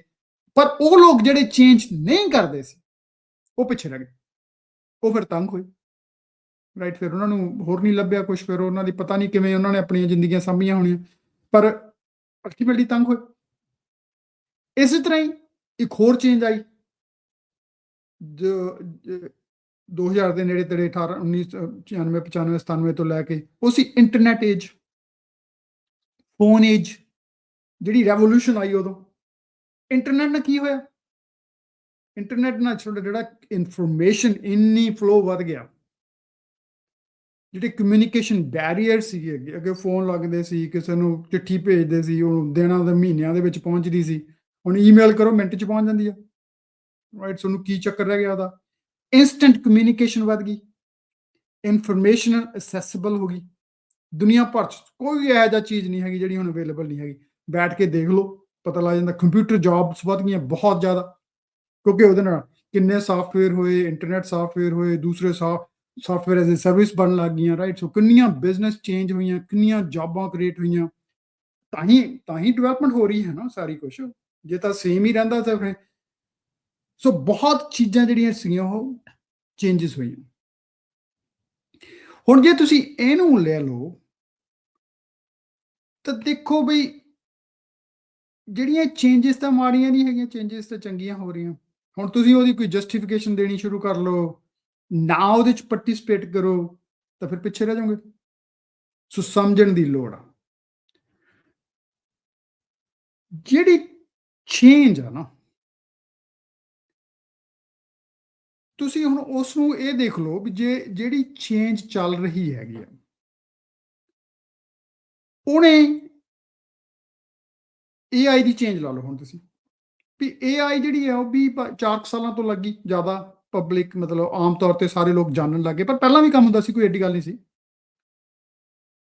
ਤੁਹਾਨੂੰ ਮੈਂ ਦੱਸਤਾ ਵੀ ਉਹ ਕਾਹਦੇ ਲਈ ਜ਼ਿਆਦਾ ਬਣ ਗਈ, ਉਹਦਾ ਕਾਹਦੇ ਲਈ ਆਈਫੋਨ ਮੂਵਮੈਂਟ ਬਣ ਗਿਆ, ਕਾਹਦੇ ਲਈ ਉਹ ਆਮ ਲੋਕਾਂ 'ਚ ਪਹੁੰਚ ਗਈ, ਕਿਉਂਕਿ ਸਟੋਰੇਜ ਘਟ ਗਈ, ਕਾਸਟ ਘਟ ਗਈ, ਦ ਪ੍ਰੋਸੈਸਿੰਗ ਸਪੀਡ ਵੱਧ ਗਈ, ਉਹਨੂੰ ਪ੍ਰੋਸੈਸ ਕਰਨ ਦੀ ਸਪੀਡ ਬਣ ਗਈ, ਸ਼ੁਰੂ ਹੋ ਗਿਆ ਸਾਹਮਣਾ ਖਾਣਾ ਸਮ ਸ਼ੁਰੂ ਹੋ ਗਿਆ, ਰਾਈਟ? ਹੁਣ ਜੇ ਤੁਸੀਂ ਲਓ ਵੀ ਤੇ AI ਜਿਹੜੀ ਹੈਗੀ ਆ ਉਹ ਅਲਟੀਮੇਟਲੀ ਜੇ ਅਸੀਂ ਕੀ ਕਰੂਗੀ, ਕਿਉਂਕਿ ਉਹਦੇ 'ਚ ਤਾਂ ਇਨਫੋਰਮੇਸ਼ਨ ਹੀ ਆ ਨਾ, ਉਹਦੇ 'ਚ ਤੁਹਾਡਾ ਡਿਜੀਟਲ ਬ੍ਰੇਨ, ਉਹ ਹਿਊਮਨ ਬ੍ਰੇਨ ਆ, ਉਹਦੇ 'ਚ ਮਸ਼ੀਨ ਬ੍ਰੇਨ ਆ। ਮਸ਼ੀਨਸ ਅਲਟੀਮੇਟਲੀ ਹੁਣ ਕੀ ਹੋਇਆ, ਕਿਉਂਕਿ ਤੁਹਾਡੀ ਇਨਫੋਰਮੇਸ਼ਨ ਹੋਰ ਕ੍ਰੀਏਟ ਹੋ ਰਹੀ ਹੈ, ਉਹਦੇ 'ਚ ਮੈਥਮੈਟੀਕਲ ਮੋਡਲ, ਮੈਂ ਤੁਹਾਨੂੰ ਗੱਲ ਦੱਸੂਗਾ ਵੀ ਇਹਦੇ ਪਿੱਛੇ ਕੀ ਹੋ ਰਿਹਾ। ਮਸ਼ੀਨ ਸੋਚਣ ਵੀ ਲੱਗ ਗਈਆਂ, ਸੋਚਣ ਮਤਲਬ ਕੀ ਲੱਗਿਆ, ਉਹਨਾਂ ਨੂੰ ਇਨਫੋਰਮੇਸ਼ਨ ਆਉਂਦੀ ਆ, ਉਹ ਜਿਹੜੇ ਮੈਥਮੈਟੀਕਲ ਮਾਡਲਸ ਹੈਗੇ ਆ ਉਹ ਕਹਿੰਦੇ ਓਕੇ ਇਹਦੀ ਪ੍ਰੋਬੇਬਿਲਿਟੀ ਆ ਚੇਂਜ ਹੋ ਗਈ, ਹੁਣ ਦੂਸਰੇ ਢੰਗ ਨਾਲ ਸ਼ੁਰੂ ਹੋ ਜਾਊਗਾ, ਰਾਈਟ? ਉਹਦੀ ਪ੍ਰੋਬੇਬਿਲਿਟੀ ਚੇਂਜ ਹੋ ਗਈ, ਡਿਸੀਜਨ ਚੇਂਜ ਹੋ ਜਾਊਗਾ ਉਹਦਾ। ਸੋ ਮੈਥਮੈਟੀਕਲ ਮਾਡਲਸ ਆ, ਸਟੈਟਿਸਟੀਕਲ ਮਾਡਲਸ ਆ ਪਿੱਛੇ ਉਹਦੇ, ਉਹ ਪ੍ਰੋਬੇਬਿਲਿਟੀ ਮਾਡਲਸ ਹੈਗੇ ਉਹਦੇ ਪਿੱਛੇ। ਸੋ ਜੇ ਉਹ ਇਨਫੋਰਮੇਸ਼ਨ ਆਈ, ਪ੍ਰੋਬੇਬਿਲਿਟੀ ਚੇਂਜ ਹੋਈ, ਤਾਂ ਡਿਸੀਜਨ ਚੇਂਜ ਹੋ ਜਾਣਾ, ਤੁਹਾਡਾ ਪ੍ਰੋਸੈਸ ਡਿਫਰੈਂਟ ਹੋ ਜਾਣਾ ਸ਼ੁਰੂ। ਆਪਾਂ ਉਹਨੂੰ ਕਹਿੰਦੇ ਮਸ਼ੀਨ ਨੇ ਸੋਚਣਾ ਸ਼ੁਰੂ ਕਰ ਲਿਆ। Machine, yes, that is what machine is thinking. Machine is making different decisions based on the information, right? जो information ज़्यादा होई चलूगी, machine ਦੀ predictability, probability, statistical model ਜਿਹੜੇ ਆ ਉਹ ਚੇਂਜ ਹੁੰਦੇ ਰਹਿਣਗੇ, ਤੇ decision ਚੇਂਜ ਹੁੰਦੇ ਰਹਿਣਗੇ। ਸੋ ਜੇ ਇਹ ਕਹਿ ਲਓ ਵੀ ਜਿਹੜੇ past innovations, revolutions ਆਈਆਂ ਸੀ, ਉਹ ਜੇ ਉਹਨਾਂ ਨੇ ਮਸ਼ੀਨ ਨੂੰ ਪਾਵਰ ਕੀਤਾ, ਪਾਵਰ ਮਤਲਬ ਬਣਾਉਣਾ, ਜਿਹੜੀ ਪਾਵਰਿੰਗ ਦੇ ਪਾਵਰਡ ਮਸ਼ੀਨ, ਲਾਈਕ ਮਸ਼ੀਨ, ਜਿਵੇਂ ਆਪਾਂ ਕਹਿੰਦੇ ਆ ਇੰਡਸਟਰੀਅਲ ਰੈਵੋਲੂਸ਼ਨ ਆਈ, ਕਾਰਾਂ ਆਈਆਂ, ਰਾਈਟ? ਦਾ ਇੰਟਰਨੈਟ ਆਇਆ ਦੂਸਰਾ, ਇਹ ਸਾਰਾ ਕੁਝ ਜਿਹੜਾ ਸੀਗਾ, ਇਹਨੂੰ ਸਮਝ ਲਓ ਵੀ ਤੁਸੀਂ, ਉਹ ਮਸ਼ੀਨਸ ਜਿਹੜੀਆਂ ਸੀ ਉਹਨਾਂ ਨੂੰ ਪਾਵਰ ਹੋ ਰਿਹਾ ਸੀ। ਤੇ ਜਿਹੜਾ ਹੁਣ AI ਹੈ ਨਾ, ਇਹ ਕਹਿ ਲਓ ਵੀ AI ਨੇ ਮਾਈਂਡਸ ਨੂੰ ਪਾਵਰ ਕਰਨਾ, ਠੀਕ ਹੈ? ਸੋ ਇਹਨੂੰ ਬੜਾ ਦੇਖਣ ਦੀ ਲੋੜ ਆ, ਰਾਈਟ? ਸੋ ਰਾਜ ਜਿਹੜੇ ਆਪਣੇ ਪੰਜਾਬੀ ਰੇਡੀਓ ਦੇ ਉੱਤੇ ਕੰਮ ਕਰਦੇ ਹਨ ਨਾ, ਅਸੀਂ ਗੱਲ ਕਰ ਰਹੇ ਸੀਗੇ ਵੀ ਜੱਜਮੈਂਟ, ਇੱਕ ਜੱਜਮੈਂਟ ਜਿਹੜੀ ਹੈਗੀ ਆ ਉਹ ਹਰੇ ਟਾਈਮ ਲੱਗੂਗਾ, ਕਿਉਂਕਿ ਉਨੀ ਕੀ ਮਸ਼ੀਨ ਨੂੰ ਪਤਾ ਲੱਗ ਰਿਹਾ ਜਿਹੜੀ ਤੁਸੀਂ ਉਹਨੂੰ ਫੀਡ ਕਰਦੇ ਹੋ। ਜੱਜਮੈਂਟ ਜਿਹੜੀ ਹੈਗੀ ਆ ਨਾ, ਆਉਣੀ ਹੈਗੀ ਆ ਰਹੀ ਹੈ। ਸੋ ਇੰਨਾ ਕੁ ਸਾਨੂੰ ਸਮਝਣ ਦੀ ਲੋੜ ਆ, ਜਿੱਥੇ ਅਸੀਂ AI ਯੂਜ਼ ਕਰਨੀ ਆ ਆਪਣੀ ਜ਼ਿੰਦਗੀ ਦੇ ਵਿੱਚ, ਅਸੀਂ ਬਿਲਕੁਲ ਹੀ ਡੰਮ ਨਾ ਬਣ ਜਾਈਏ, ਸਾਡੇ ਕੋਲੇ ਉਹ ਐਬਿਲਿਟੀ ਨਾ ਲੂਜ਼ ਹੋ ਜਾਵੇ ਕਿ ਅਸੀਂ ਆਪ ਐਨਾਲਾਈਜ਼ ਕਰ ਸਕਦੇ ਹੋਈਏ ਇਨਫੋਰਮੇਸ਼ਨ ਨੂੰ, ਰਾਈਟ? ਟੋਟਲੀ ਡਿਪੈਂਡੈਂਟ ਨਾ ਹੋ ਜਾਈਏ। ਪਰ ਇਹ ਵੀ ਮਤਲਬ ਜੇ ਤੁਸੀਂ 30-40 ਦੀ ਮੈਂ ਗੱਲ ਦੱਸੂਗਾ ਤੁਹਾਨੂੰ, ਜੇ ਅਸੀਂ ਅੱਗੇ 30-40-50-100 ਸਾਲ ਚੱਲਦੇ ਹਾਂ, ਸ਼ਾਇਦ ਬਿਲਕੁਲ ਸੋਸਾਇਟੀ ਚੇਂਜ ਹੋ ਜਾਣੀ ਹੈ, ਪਰ ਉਹ ਤਾਂ ਫਿਰ ਆਪਾਂ ਗੱਲ ਕਰਾਂਗੇ ਉਹਦੀ, ਚੱਲਾਂਗੇ। ਸੋ AI ਵਰਕ ਕਿਵੇਂ ਕਰਦੀ, ਇਹਦੇ ਪਿੱਛੇ ਹੈ ਕੀ, ਚੱਲ ਕੀ ਰਿਹਾ? ਮੈਂ ਤੁਹਾਨੂੰ ਕੁਝ ਚੀਜ਼ਾਂ ਦੱਸਤੀਆਂ ਵੀ ਜਿਹੜੇ ਇਹਦੇ ਪਿੱਛੇ ਕੀ ਹੋਇਆ, ਵੀ ਇਹ ਡਿਜੀਟਲ ਮਾਈਂਡ ਹੈਗਾ, ਥੱਲੇ ਮਸ਼ੀਨਸ ਹੈਗੀਆਂ, ਹਨਾ? ਤੁਹਾਡੀ ਸਟੋਰੇਜ ਪਈ ਆ ਥੱਲੇ, CPU, ਸੈਮੀਕੰਡਕਟਰਸ, ਮਸ਼ੀਨਸ ਹੈਗੀਆਂ ਉਹਦੇ ਥੱਲੇ। ਸੋ ਸਾਰਿਆਂ ਥੱਲੇ ਤਾਂ ਕੀ ਆ? ਸਟੋਰੇਜ ਆ। ਸਟੋਰੇਜ ਕੀ ਹੈ? ਸੈਮੀਕੰਡਕਟਰ ਆ, ਸਾਰਾ ਕੁਝ ਥੱਲੇ ਪਿਆ ਹੈਗਾ ਉਹਦੇ ਨਾ, ਸਾਰਾ ਕੁਝ ਉਹਦੇ ਥੱਲੇ ਬਣਿਆ ਹੋਇਆ। ਉਸ ਦੇ ਉੱਤੇ ਡਾਟਾ ਸੈਂਟਰਸ, ਉਹ ਕਿੱਥੇ ਸਟੋਰ ਹੋ ਰਹੇ ਆ? ਸਾਰੇ ਮਸ਼ੀਨਾਂ ਕਿਤੇ ਨਾ ਕਿਤੇ ਤਾਂ ਸਟੋਰ ਕਰਨੀਆਂ, ਉਹਨੂੰ ਆਪਾਂ ਡਾਟਾ ਸੈਂਟਰਸ ਲੇਅਰ ਕਹਿੰਦੇ ਹੈਗੇ। ਉਹਦੇ ਉੱਤੇ ਏਜੈਂਟਿਕ AI ਲੇਅਰਸ ਹੈਗੀਆਂ ਜਿਹੜੀਆਂ ਬਿਲਡਅਪ ਕਰ ਰਹੀਆਂ। ਫਿਰ ਉੱਤੇ ਐਪਲੀਕੇਸ਼ਨਸ ਹੈਗੀਆਂ ਜਿਹੜੀਆਂ ਤੁਸੀਂ ਆਪਣੇ ਸਾਰੇ ਮੋਡਲਸ ਦੇਖ ਰਹੇ ਹੈਗੇ ਨਾ। AI ਕਰਦੀ ਕੀ ਆ? ਉਹ ਕੀ ਕਰਦੀ? ਲਾਰਜ ਅਮਾਉਂਟ ਆਫ ਡਾਟਾ, ਜਿਹੜੀ ਇਨਫੋਰਮੇਸ਼ਨ ਹੈਗੀ ਹੈ ਨਾ, ਉਹਨੂੰ ਪ੍ਰੋਸੈਸ ਕਰਦੀ ਹੈ। ਠੀਕ ਹੈ ਨਾ, ਹੋਰ ਤਾਂ ਕੁਝ ਨਹੀਂ ਹੈਗਾ, ਪ੍ਰੋਸੈਸ ਕਰ ਰਹੀ ਹੈ ਲਾਰਜ ਇਨਫੋਰਮੇਸ਼ਨ। ਫਿਰ ਉਹ ਜਿਹੜੇ ਇਨਫੋਰਮੇਸ਼ਨ ਜਿਹਦੀ ਹੈਗੀ ਆ, ਉਹਨੂੰ ਉਹਦੇ ਚ ਪੈਟਰਨਸ ਦੇਖਦੇ ਆ ਵੀ ਜੇ ਹੁਣ 10 ਬੰਦੇ ਇੱਕ ਸੇਮ ਬੰਦਾ ਹੀ ਕੰਮ ਕਰਦੇ ਹੈਗੇ ਆ, ਤਾਂ ਇਹਦਾ ਮਤਲਬ ਉਹ ਜਿਹੜਾ ਜਦੋਂ ਤੁਸੀਂ ਉਹਨੂੰ ਦੱਸੋਗੇ ਨੈਕਸਟ ਟਾਈਮ, ਉਹਨੂੰ ਪਤਾ, ਮਸ਼ੀਨ ਨੂੰ ਪਤਾ ਵੀ ਆ 10 ਬੰਦਿਆਂ ਨੇ ਸੇਮ ਹੀ ਕੰਮ ਕੀਤਾ, ਅਗਲੀ ਵਾਰੀ ਜੇ ਕੋਈ ਕਰੂਗਾ ਤਾਂ ਇਹੀ ਰਿਜ਼ਲਟ ਹੋਣਾ, ਇਹੀ ਕੁਝ ਹੋਣਾ ਹੈ। ਤੇ ਫਿਰ ਇਹਦੀਆਂ ਪ੍ਰੈਡਿਕਸ਼ਨਸ ਕਰਦੇ ਆ, ਰਾਈਟ? ਪ੍ਰੈਡਿਕਸ਼ਨ ਵੀ ਮੈਂ ਤੁਹਾਨੂੰ ਦੱਸ ਦਿੱਤਾ ਵੀ ਜੋ ਜੋ ਇਨਫੋਰਮੇਸ਼ਨ ਆਊਗੀ, ਉਹ ਮੈਥਮੈਟੀਕਲ ਮਾਡਲਸ ਜਿਹੜੇ ਹੈਗੇ ਆ, ਪ੍ਰੈਡਿਕਟਿਵ ਮਾਡਲਸ ਹੈਗੇ ਆ ਉਹਦੇ ਪਿੱਛੇ, ਉਹ ਪ੍ਰੈਡਿਕਸ਼ਨਸ ਚੇਂਜ ਕਰਨਗੇ, ਕੋਈ ਪ੍ਰੋਬੇਬਿਲਿਟੀ ਚੇਂਜ ਹੋ ਜਾਣੀ ਹੈਗੀ ਹੈ। ਮੈਥਮੈਟੀਕਲ ਮਾਡਲਸ ਆ ਉਹਦੇ ਪਿੱਛੇ, ਸਾਇੰਸ, ਮੈਥਮੈਟਿਕਸ ਆ ਉਹਦੇ ਪਿੱਛੇ। ਹੁਣ ਜਿਹੜੀ ਮੇਨ ਚੀਜ਼ਾਂ ਪਿੱਛੇ ਲਾ ਲਓ, ਉਹ ਜਿਹੜੀਆਂ ਹੈਗੀਆਂ ਨਾ, ਉਹ ਮਸ਼ੀਨ ਲਰਨਿੰਗ ਆ। ਪਹਿਲੀ ਗੱਲ ਤਾਂ ਜਿਵੇਂ ਮੈਂ ਤੁਹਾਨੂੰ, ਆਈ ਥਿੰਕ ਮੈਂ ਆਲਰੇਡੀ ਇਨਫ ਆਪਾਂ ਗੱਲ ਕਰ ਲਈ ਉਹਦੀ, ਵੀ ਜਿਹੜੀ ਮਸ਼ੀਨ ਆ ਉਹ ਉਹਦੇ ਚ ਇਨਫੋਰਮੇਸ਼ਨ ਪਈ ਸੀ, ਐਲਗੋਰਿਦਮਸ ਬਣਾਈਆਂ ਹੋਈਆਂ ਸੀ। ਜਿਉਂ ਜਿਉਂ ਉਹਨਾਂ ਕੋਲ ਇਨਫੋਰਮੇਸ਼ਨ ਆਈ, ਉਹਨੇ ਦੇਖਿਆ ਵੀ ਓਕੇ ਭਾਈ, ਆ ਮੇਰੇ ਕੋਲ ਨਵੀਂ ਚੀਜ਼ ਆਈ, ਇਹਦਾ ਰਿਜ਼ਲਟ ਇਹ ਸੀ, ਹੌਲੀ ਹੌਲੀ ਲਰਨ ਕਰਨ ਲੱਗੀ, ਪ੍ਰੈਡਿਕਸ਼ਨ ਚੇਂਜ ਹੋ ਗਈ, ਮੈਥਮੈਟੀਕਲ ਮਾਡਲ ਚੇਂਜ ਹੋ ਗਏ, ਰਾਈਟ? ਇਹੀ ਗੱਲ ਆਪਾਂ ਕਰ ਰਹੇ ਹਾਂ, ਉਹ ਮਸ਼ੀਨ ਲਰਨਿੰਗ ਹੋ ਗਈ। ਪਰ ਇਹ ਬਹੁਤ ਚਿਰ ਤੋਂ ਚੱਲ ਰਹੀ ਹੈ, ਇਹ ਅੱਜ ਦੀ ਨਹੀਂ ਹੈਗੀ ਗੱਲ, ਇਹ ਬਹੁਤ ਸਮੇਂ ਦੇ ਉੱਤੇ ਆਪਾਂ, ਮਤਲਬ ਜੇ ਤੁਸੀਂ ਦੇਖੋ ਵੀ ਚੰਨ ਤੇ ਜਾ ਆ ਤਾਂ ਐਵੇਂ ਨਹੀਂ ਜਾ ਆਏ, ਉਹਦੇ ਪਿੱਛੇ ਬਹੁਤ ਕੁਝ ਆਲਰੇਡੀ ਬਿਲਟ ਇਨ ਨੌਲੇਜ ਸੀ, ਜਿਹੜੀ ਵੀ ਆਹ ਹੋ ਜਾਵੇ ਤਾਂ ਆਹ ਕਰਨਾ, ਆਹ ਕਰਨਾ ਤਾਂ ਆਹ ਕਰਨਾ, ਆਹ ਕਰਨਾ ਤਾਂ ਆਹ ਕਰਨਾ, ਆਹ ਕਰਨਾ, ਉਹ ਇਨਫੋਰਮੇਸ਼ਨ ਨੌਲੇਜ ਬਿਲਡ ਕੀਤੀ ਹੋਈ ਸੀ ਸਾਰੀਆਂ ਚੀਜ਼ਾਂ ਦੇ ਵਿੱਚ, ਰਾਈਟ? ਤਾਂ ਹੀ ਆਪਾਂ ਪਹੁੰਚਦੇ ਹਾਂ। ਆਪਾਂ ਮੈਥਮੈਟਿਕਸ ਨੇ ਦੱਸਿਆ ਵੀ ਇੰਨੀ ਗ੍ਰੈਵਿਟੀ ਹੁੰਦੀ ਆ, ਇੱਧਰ ਨੂੰ ਜਾਣਾ ਸਨ ਨੇ, ਇੱਧਰ ਨੂੰ ਕਰਨਾ, ਜੇ ਆਹ ਹੋ ਜਾਏ ਤਾਂ ਆਹ ਕਰਨਾ। ਸੋ ਮਸ਼ੀਨ ਲਰਨਿੰਗ ਪਿੱਛੇ ਜਿਹੜੀ ਉਹਦੇ ਹੈਗੀ ਹੈ ਸਾਰਿਆਂ ਨੂੰ, ਰਾਈਟ? ਸੋ ਪਹਿਲੀ ਗੱਲ ਤਾਂ ਉਹ। ਹੁਣ ਇਹਦੇ ਚ ਐਗਜ਼ਾਮਪਲ ਲੈ ਲਓ ਤੁਸੀਂ, ਕਾਮਨ ਮੈਨ ਲੈ ਲਓ, ਮਸ਼ੀਨ ਲਰਨ ਕਿਵੇਂ ਲਰਨ ਕਰਦੀ ਆ। ਜੇ ਹੁਣ ਤੁਸੀਂ ਇੱਕ ਕੰਪਿਊਟਰ ਨੂੰ ਜਾਂ ਮਸ਼ੀਨ ਨੂੰ ਇਮੇਜ ਦੱਸੀ ਚੱਲੋ, ਲੈਟਸ ਸੇ ਤੁਸੀਂ ਉਹਨੂੰ ਹਜ਼ਾਰਾਂ ਹੀ ਇਮੇਜ ਦਿਖਾਤੇ, ਉਹਨੂੰ ਦੱਸੀਗਾ ਵੀ ਉਹ ਆਹ ਕੁੱਤਾ, ਇਹੋ ਜਿਹੇ ਕੁੱਤੇ ਹੁੰਦੇ ਆ, ਇਹੋ ਜਿਹੀਆਂ ਬਿੱਲੀਆਂ ਹੁੰਦੀਆਂ, ਆਹ ਹਾਥੀ ਆ, ਘੋੜੇ ਆ, ਆਹ ਜੀਬਰਾਜ਼ ਆ, ਉਹ ਆ, ਨਾਲ ਨਾਲ ਸਾਰੀਆਂ ਵੈਰਾਈਟੀਆਂ ਦੇ ਤੁਸੀਂ ਪਿਕਚਰਾਂ ਫੀਡ ਕਰੀ ਗਏ, ਰਾਈਟ? ਉਹਨੇ ਦੱਸੀ ਗਏ ਮਸ਼ੀਨ ਨੂੰ ਵੀ ਆਹ ਹੁੰਦਾ, ਚੱਲੀ ਗਏ। ਤੇ ਜਦੋਂ ਉਹਨੇ ਮਸ਼ੀਨ ਨੇ ਲਰਨ ਕਰ ਲਿਆ ਵੀ ਜਿਹੜਾ ਇਹੋ ਜਿਹੀ ਸਟਰਕਚਰ, ਇਹੋ ਜਿਹੀ ਸ਼ੇਪ ਵਾਲੇ ਇਸ ਤਰ੍ਹਾਂ ਦੇ ਹੁੰਦੇ ਆ ਕੁੱਤੇ ਹੁੰਦੇ ਆ, ਇਹੋ ਜਿਹੀਆਂ ਸ਼ੇਪ ਵਾਲੇ ਬਿੱਲੀਆਂ ਹੁੰਦੀਆਂ, ਇਸ ਤਰ੍ਹਾਂ ਕਰਨ ਵਾਲੇ ਆਹ ਹੁੰਦੇ ਆ, ਤਾਂ ਫਿਰ ਜਦੋਂ ਤੁਸੀਂ ਅਗਲੀ ਵਾਰੀ ਮਸ਼ੀਨ ਨੂੰ ਕਹੋਗੇ ਵੀ ਆਹ ਕੀ ਆ, ਉਹਨੇ ਕਹਿਣਾ no problem, I can tell you this is dog. ਇਹ ਕਿਹੋ ਜਿਹਾ ਡੌਗ ਆ ਦੱਸ ਦੇਣਗੇ, ਕਿਉਂਕਿ ਉਹਨੇ ਆਲਰੇਡੀ ਹਜ਼ਾਰਾਂ ਹੀ ਤੁਸੀਂ ਉਹਨੂੰ ਪਿਕਚਰਾਂ ਫੀਡ ਕਰਤੇ ਹੋਏ ਆ, ਦੱਸਤਾ ਹੋਇਆ ਹੁਣ ਮਸ਼ੀਨ ਨੂੰ ਵੀ ਆਹ ਹੈ। ਉਹ ਫਿਰ ਕੀ ਪਿੱਛੇ mathematical models keep on building those things ਵੀ ਓਕੇ, ਜੇ ਇਹੋ ਜਿਹਾ ਬੰਦਾ ਇਸ ਤਰ੍ਹਾਂ ਦਾ ਨਟ ਬੰਦਾ ਦੇ ਜਾਨਵਰ ਹੈਗਾ ਤੇ ਇਹੋ ਜਿਹਾ ਕਰਦਾ ਤਾਂ ਇਹੋ ਜਿਹਾ ਬਣ ਗਿਆ ਉਹਦਾ। ਸੋ ਹੁਣ ਮਸ਼ੀਨ ਨੇ ਲਰਨ ਕਰ ਲਿਆ, ਠੀਕ ਹੈ ਨਾ? ਇਸ ਤੋਂ ਅੱਗੇ ਜਿਹੜੀਆਂ ਹੈਗੀਆਂ ਚੀਜ਼ਾਂ, ਦੋ ਚੀਜ਼ਾਂ ਹੈਗੀਆਂ ਨਿਊਰਲ ਨੈਟਵਰਕਸ। ਜਿਹੜੇ ਨਿਊਰਲਸ ਨੈਟਵਰਕਸ ਹੈਗੇ, ਜਿਵੇਂ ਹੁਣ ਆਪਣਾ ਦਿਮਾਗ ਹੈ ਨਾ, ਜੇ ਤੁਸੀਂ ਕਈ ਵਾਰੀ ਪਿਕਚਰਾਂ ਦੇਖੋਗੇ ਜਾਂ ਦਿਖਾਉਂਦੇ ਹੋਣਗੇ ਨਾ, ਵੀ ਜਦੋਂ ਦਿਮਾਗ ਦੇ ਵਿੱਚ ਸਿਗਨਲ ਆਇਆ, ਕੋਈ ਚੀਜ਼ ਆਈ ਇਨਫੋਰਮੇਸ਼ਨ, ਤਾਂ ਫਿਰ ਉਹ ਇਨਫੋਰਮੇਸ਼ਨ ਜਿਹੜੀ ਹੈ ਨਾ, ਕੋਈ ਵੀ ਜਿਹੜਾ ਡਿਸੀਜਨ ਆ ਜਾਂ ਕਰਨਾ, ਕੁਝ ਵੀ ਕਰਨਾ, ਉਹ ਇੱਕ ਨੋਟ ਤੋਂ ਦੂਸਰੀ ਨੋਟ ਤੋਂ ਪੈਦਾ, ਦੂਸਰੀ ਤੀਸਰੀ। ਤੁਸੀਂ ਦੇਖਿਆ ਹੋਣਾ ਵੀ ਕਈ ਵਾਰੀ ਪਿਕਚਰਾਂ ਦਿਖਾਉਣਗੇ ਵੀ ਛੇਤੀ ਛੇਤੀ ਲਾਲ ਇੱਧਰ ਉੱਧਰ ਨੂੰ ਭੱਜੀ ਜਾਂਦੇ ਆ ਸਿਗਨਲ, ਹਨਾ? ਉਹ ਸੇਮ ਹੀ, ਉਹ ਨਿਊਰਲ ਨੈਟਵਰਕ। ਸੋ ਜੇ ਉਹਨੇ ਸਰੀਰ ਨੇ ਕਹਿਣਾ ਵੀ ਭਾਈ ਤੂੰ ਉੱਠ ਕੇ ਚਾਹ ਪਾਣੀ ਪੀ ਲਾ, ਜਾਂ ਕਰ ਲਾ, ਜਾਂ ਪਾਣੀ ਪੀ ਲਾ, ਜਾਂ ਤੁਰਿਆ, ਤੇ ਉਹਦੇ ਪਿੱਛੇ ਜਿਹੜੇ ਸਿਗਨਲ ਜਾਣੇ ਹੈਗੇ ਆ ਤੁਹਾਡੀ ਬਾਡੀ ਦੇ ਲੱਤਾਂ ਤੱਕ, ਐਂਡ ਤੱਕ, ਉਹ ਨਿਊਰਲ ਸਿਗਨਲਸ ਆ, ਵੱਖ-ਵੱਖ ਥਾਵਾਂ ਤੇ ਜਾ ਰਹੇ। ਇਸੇ ਤਰ੍ਹਾਂ ਹੀ ਕੰਪਿਊਟਰ ਆ, ਜਿਉਂ ਤੁਸੀਂ ਇਨਫੋਰਮੇਸ਼ਨ ਉਹਨੂੰ ਦੇਣੀ ਹੈਗੀ ਆ, ਤਾਂ ਉਹ ਨਿਊਰਲ ਨੈਟਵਰਕਸ ਜਿਹੜੀਆਂ ਟੈਕਨੋਲੋਜੀ ਹੈਗੀ ਆ ਪਿੱਛੇ, ਉਹ ਨੋਡਸ ਨਾਲ ਕਨੈਕਟ ਕਰਦੀ ਆ, ਰਾਈਟ? ਉਹਦਾ ਮਤਲਬ ਕੀ ਹੈਗਾ ਵੀ ਜਿਵੇਂ ਤੁਸੀਂ ਆਹ ਚੀਜ਼ ਦੱਸੀ ਤਾਂ ਅੱਗੇ ਕਿੱਥੇ ਜਾਣੀ ਆ, ਉਹਨੇ ਅੱਗੇ ਕਿੱਥੇ ਜਾਣਾ, ਉਹਨੇ ਅੱਗੇ ਕਿੱਥੇ ਜਾਣਾ, ਉਹ ਸਾਰੀਆਂ ਕਨੈਕਟਡ ਹੋ ਗਈਆਂ। ਸੋ ਜਦੋਂ ਉਹਨੂੰ ਕੁਐਸਚਨ ਤੁਸੀਂ ਪੁੱਛਣਾ ਹੈਗਾ, ਉਹਨੇ ਆਲਰੇਡੀ ਕਨੈਕਟ ਕਰ ਕਰਕੇ ਵੀ ਆਹ ਚੀਜ਼ਾਂ ਹੋਈਆਂ, ਇਹਦਾ ਆਨਸਰ ਇਹ ਹੋਇਆ, ਉਹਨੇ ਲਿਖ ਕੇ ਤੁਹਾਨੂੰ ਦੇ ਦੇਣਾ ਮੂਹਰੇ, ਰਾਈਟ? ਕਿਉਂਕਿ ਆਲਰੇਡੀ ਹੋਇਆ ਸੀ ਚੀਜ਼ਾਂ, ਉਹ ਤਾਂ ਲਿਖ ਰਿਹਾ ਸੀ, ਉਹ ਤਾਂ ਜਸਟ ਨਾ ਦਾ ਕਨੈਕਸ਼ਨ ਹੀ ਆ, ਉਹਦਾ ਆਲਰੇਡੀ ਮਸ਼ੀਨ ਨੂੰ ਪਤਾ ਸੀਗਾ। ਤੀਸਰੀ ਚੀਜ਼ ਜਿਹੜੀ ਕਿ ਉਹ ਮੈਥਮੈਟੀਕਲ ਮਾਡਲਸ ਆ, ਜਿਹੜੀਆਂ ਡਿਫਰੈਂਟ ਚੀਜ਼ਾਂ ਹੋਈਆਂ, ਕਿਉਂਕਿ ਮਸ਼ੀਨ ਦੀ ਪਾਵਰ ਵੱਧ ਗਈ, ਉਹਦੀ ਪ੍ਰੋਸੈਸਿੰਗ ਵੱਧ ਗਈ, ਕਾਸਟ ਘਟ ਗਈ, ਸੋ ਮੈਥਮੈਟੀਕਲ ਮਾਡਲ ਜਿਹੜੀ ਮੈਂ ਤੁਹਾਨੂੰ ਦੱਸਿਆ ਸਟੈਟਿਸਟੀਕਲ ਮਾਡਲ ਸੀਗੇ, ਪ੍ਰੋਬੇਬਿਲਿਟੀ ਮਾਡਲ ਸੀ, ਇਹ ਪ੍ਰੋਬੇਬਿਲਿਟੀਜ਼ ਡਿਫਾਈਨ ਕਰਦੇ ਸੀ। ਉਹ ਸੀ ਵੀ ਓਕੇ ਵੀ ਜੇ ਹਜ਼ਾਰਾਂ ਵਾਰੀ ਐ ਹੋਣਾ ਤਾਂ ਉਹਦੀ ਪ੍ਰੋਬੇਬਿਲਿਟੀ ਕੀ ਆ, ਜੇ ਉਹਦੇ ਚ 5 ਵਾਰੀ ਹੋਣਾ ਤਾਂ ਪ੍ਰੋਬੇਬਿਲਿਟੀ ਕੀ ਹੈ, ਰਾਈਟ। ਇਸ ਤਰ੍ਹਾਂ ਹੁਣ ਸਿੰਪਲ ਆ ਐਗਜ਼ਾਮਪਲ ਦੇਣਾ ਤੁਹਾਨੂੰ ਵਧੀਆ। ਅੱਜ ਕੱਲ ਕੀ ਹੈਗਾ ਵੀ ਫੋਨ ਦੇ ਉੱਤੇ ਨਾ ਸਪੈਮ ਫਿਲਟਰਸ ਆਏ ਹੋਏ ਆ ਨਾ, ਤੁਸੀਂ ਦੇਖੋ ਵੀ ਜੇ ਕੋਈ ਆਉਂਦਾ ਹੈਗਾ ਤੁਹਾਨੂੰ ਕਹਿੰਦੇ ਸਪੈਮ, ਪਿੱਛੇ ਕੀ ਦੇਖਿਆ ਉਹਨਾਂ ਨੂੰ, ਇਹ ਤਾਂ ਨਹੀਂ ਪਤਾ ਸੀ ਵੀ ਕੌਣ ਬੰਦਾ ਹੈਗਾ, ਕਿਉਂਕਿ ਫੋਨ ਨੰਬਰ ਤਾਂ ਚੇਂਜ ਹੋਈ ਜਾਂਦੇ ਆ ਪਿੱਛੇ, ਹੋਰ ਦੂਸਰਾ ਕੁਝ ਹੋਈ ਜਾਂਦਾ। ਪਰ ਫੋਨ ਵਾਲੀ ਕੰਪਨੀਆਂ ਨੇ ਐਲਗੋਰਿਥਮਸ ਡਿਵੈਲਪ ਕਰ ਲਈਆਂ ਪਿੱਛੇ ਵੀ ਜੇ ਕਿਸੇ ਫੋਨ ਦੇ ਉੱਤੋਂ ਹਜ਼ਾਰਾਂ ਵਾਰੀ ਕਾਲ ਆਉਂਦੀ ਆ ਤੇ ਉਹਨੂੰ ਕੋਈ ਪਿਕ ਨਹੀਂ ਕਰਦਾ ਜਾਂ ਉਹਦਾ ਆਨਸਰ ਨਹੀਂ ਦਿੰਦਾ ਜਾਂ ਕੋਈ ਹੋਰ ਚੀਜ਼ ਹੈਗੀ ਆ ਜਾਂ ਕੰਪਲੇਂਟਸ ਆਈਆਂ ਜਾਂ ਕੁਝ ਹੋਰ ਆਇਆ ਤਾਂ ਇਹ ਸਪੈਮ। ਸੋ ਉਹਨਾਂ ਨੇ ਨੋਟੀਫਾਈ ਕਰਨਾ ਸ਼ੁਰੂ ਕਰਤਾ, ਰਾਈਟ। ਇਸੇ ਤਰ੍ਹਾਂ ਈਮੇਲਸ ਹੈਗੀਆਂ, ਤੁਹਾਡੇ ਕੋਲ ਕਿੰਨੀਆਂ ਸਾਰੀਆਂ ਸਪੈਮਸ ਆਉਂਦੀਆਂ ਹੈਗੀਆਂ, ਤੁਸੀਂ ਉਹ ਮਸ਼ੀਨ ਨੇ ਦੇਖਿਆ ਵੀ ਜੇ ਮਸ਼ੀਨ ਦੇ ਵਿੱਚ ਈਲ ਦੇ ਵਿੱਚ ਇਹੋ ਜਿਹੇ ਵਰਡਸ ਯੂਜ਼ ਹੋਣ ਤਾਂ ਇਹ ਸਪੈਮ, ਰਾਈਟ। ਕੋਈ ਸੈਲ ਕਰ ਰਿਹਾ ਹੈਗਾ, ਕੋਈ ਤੁਹਾਨੂੰ ਪਾਸਵਰਡ ਪੁੱਛ ਰਿਹਾ ਹੈਗਾ, ਕੋਈ ਹੋਰ ਚੀਜ਼ਾਂ ਪੁੱਛ ਰਿਹਾ ਹੈਗਾ ਤਾਂ spam. Still machines are learning, right?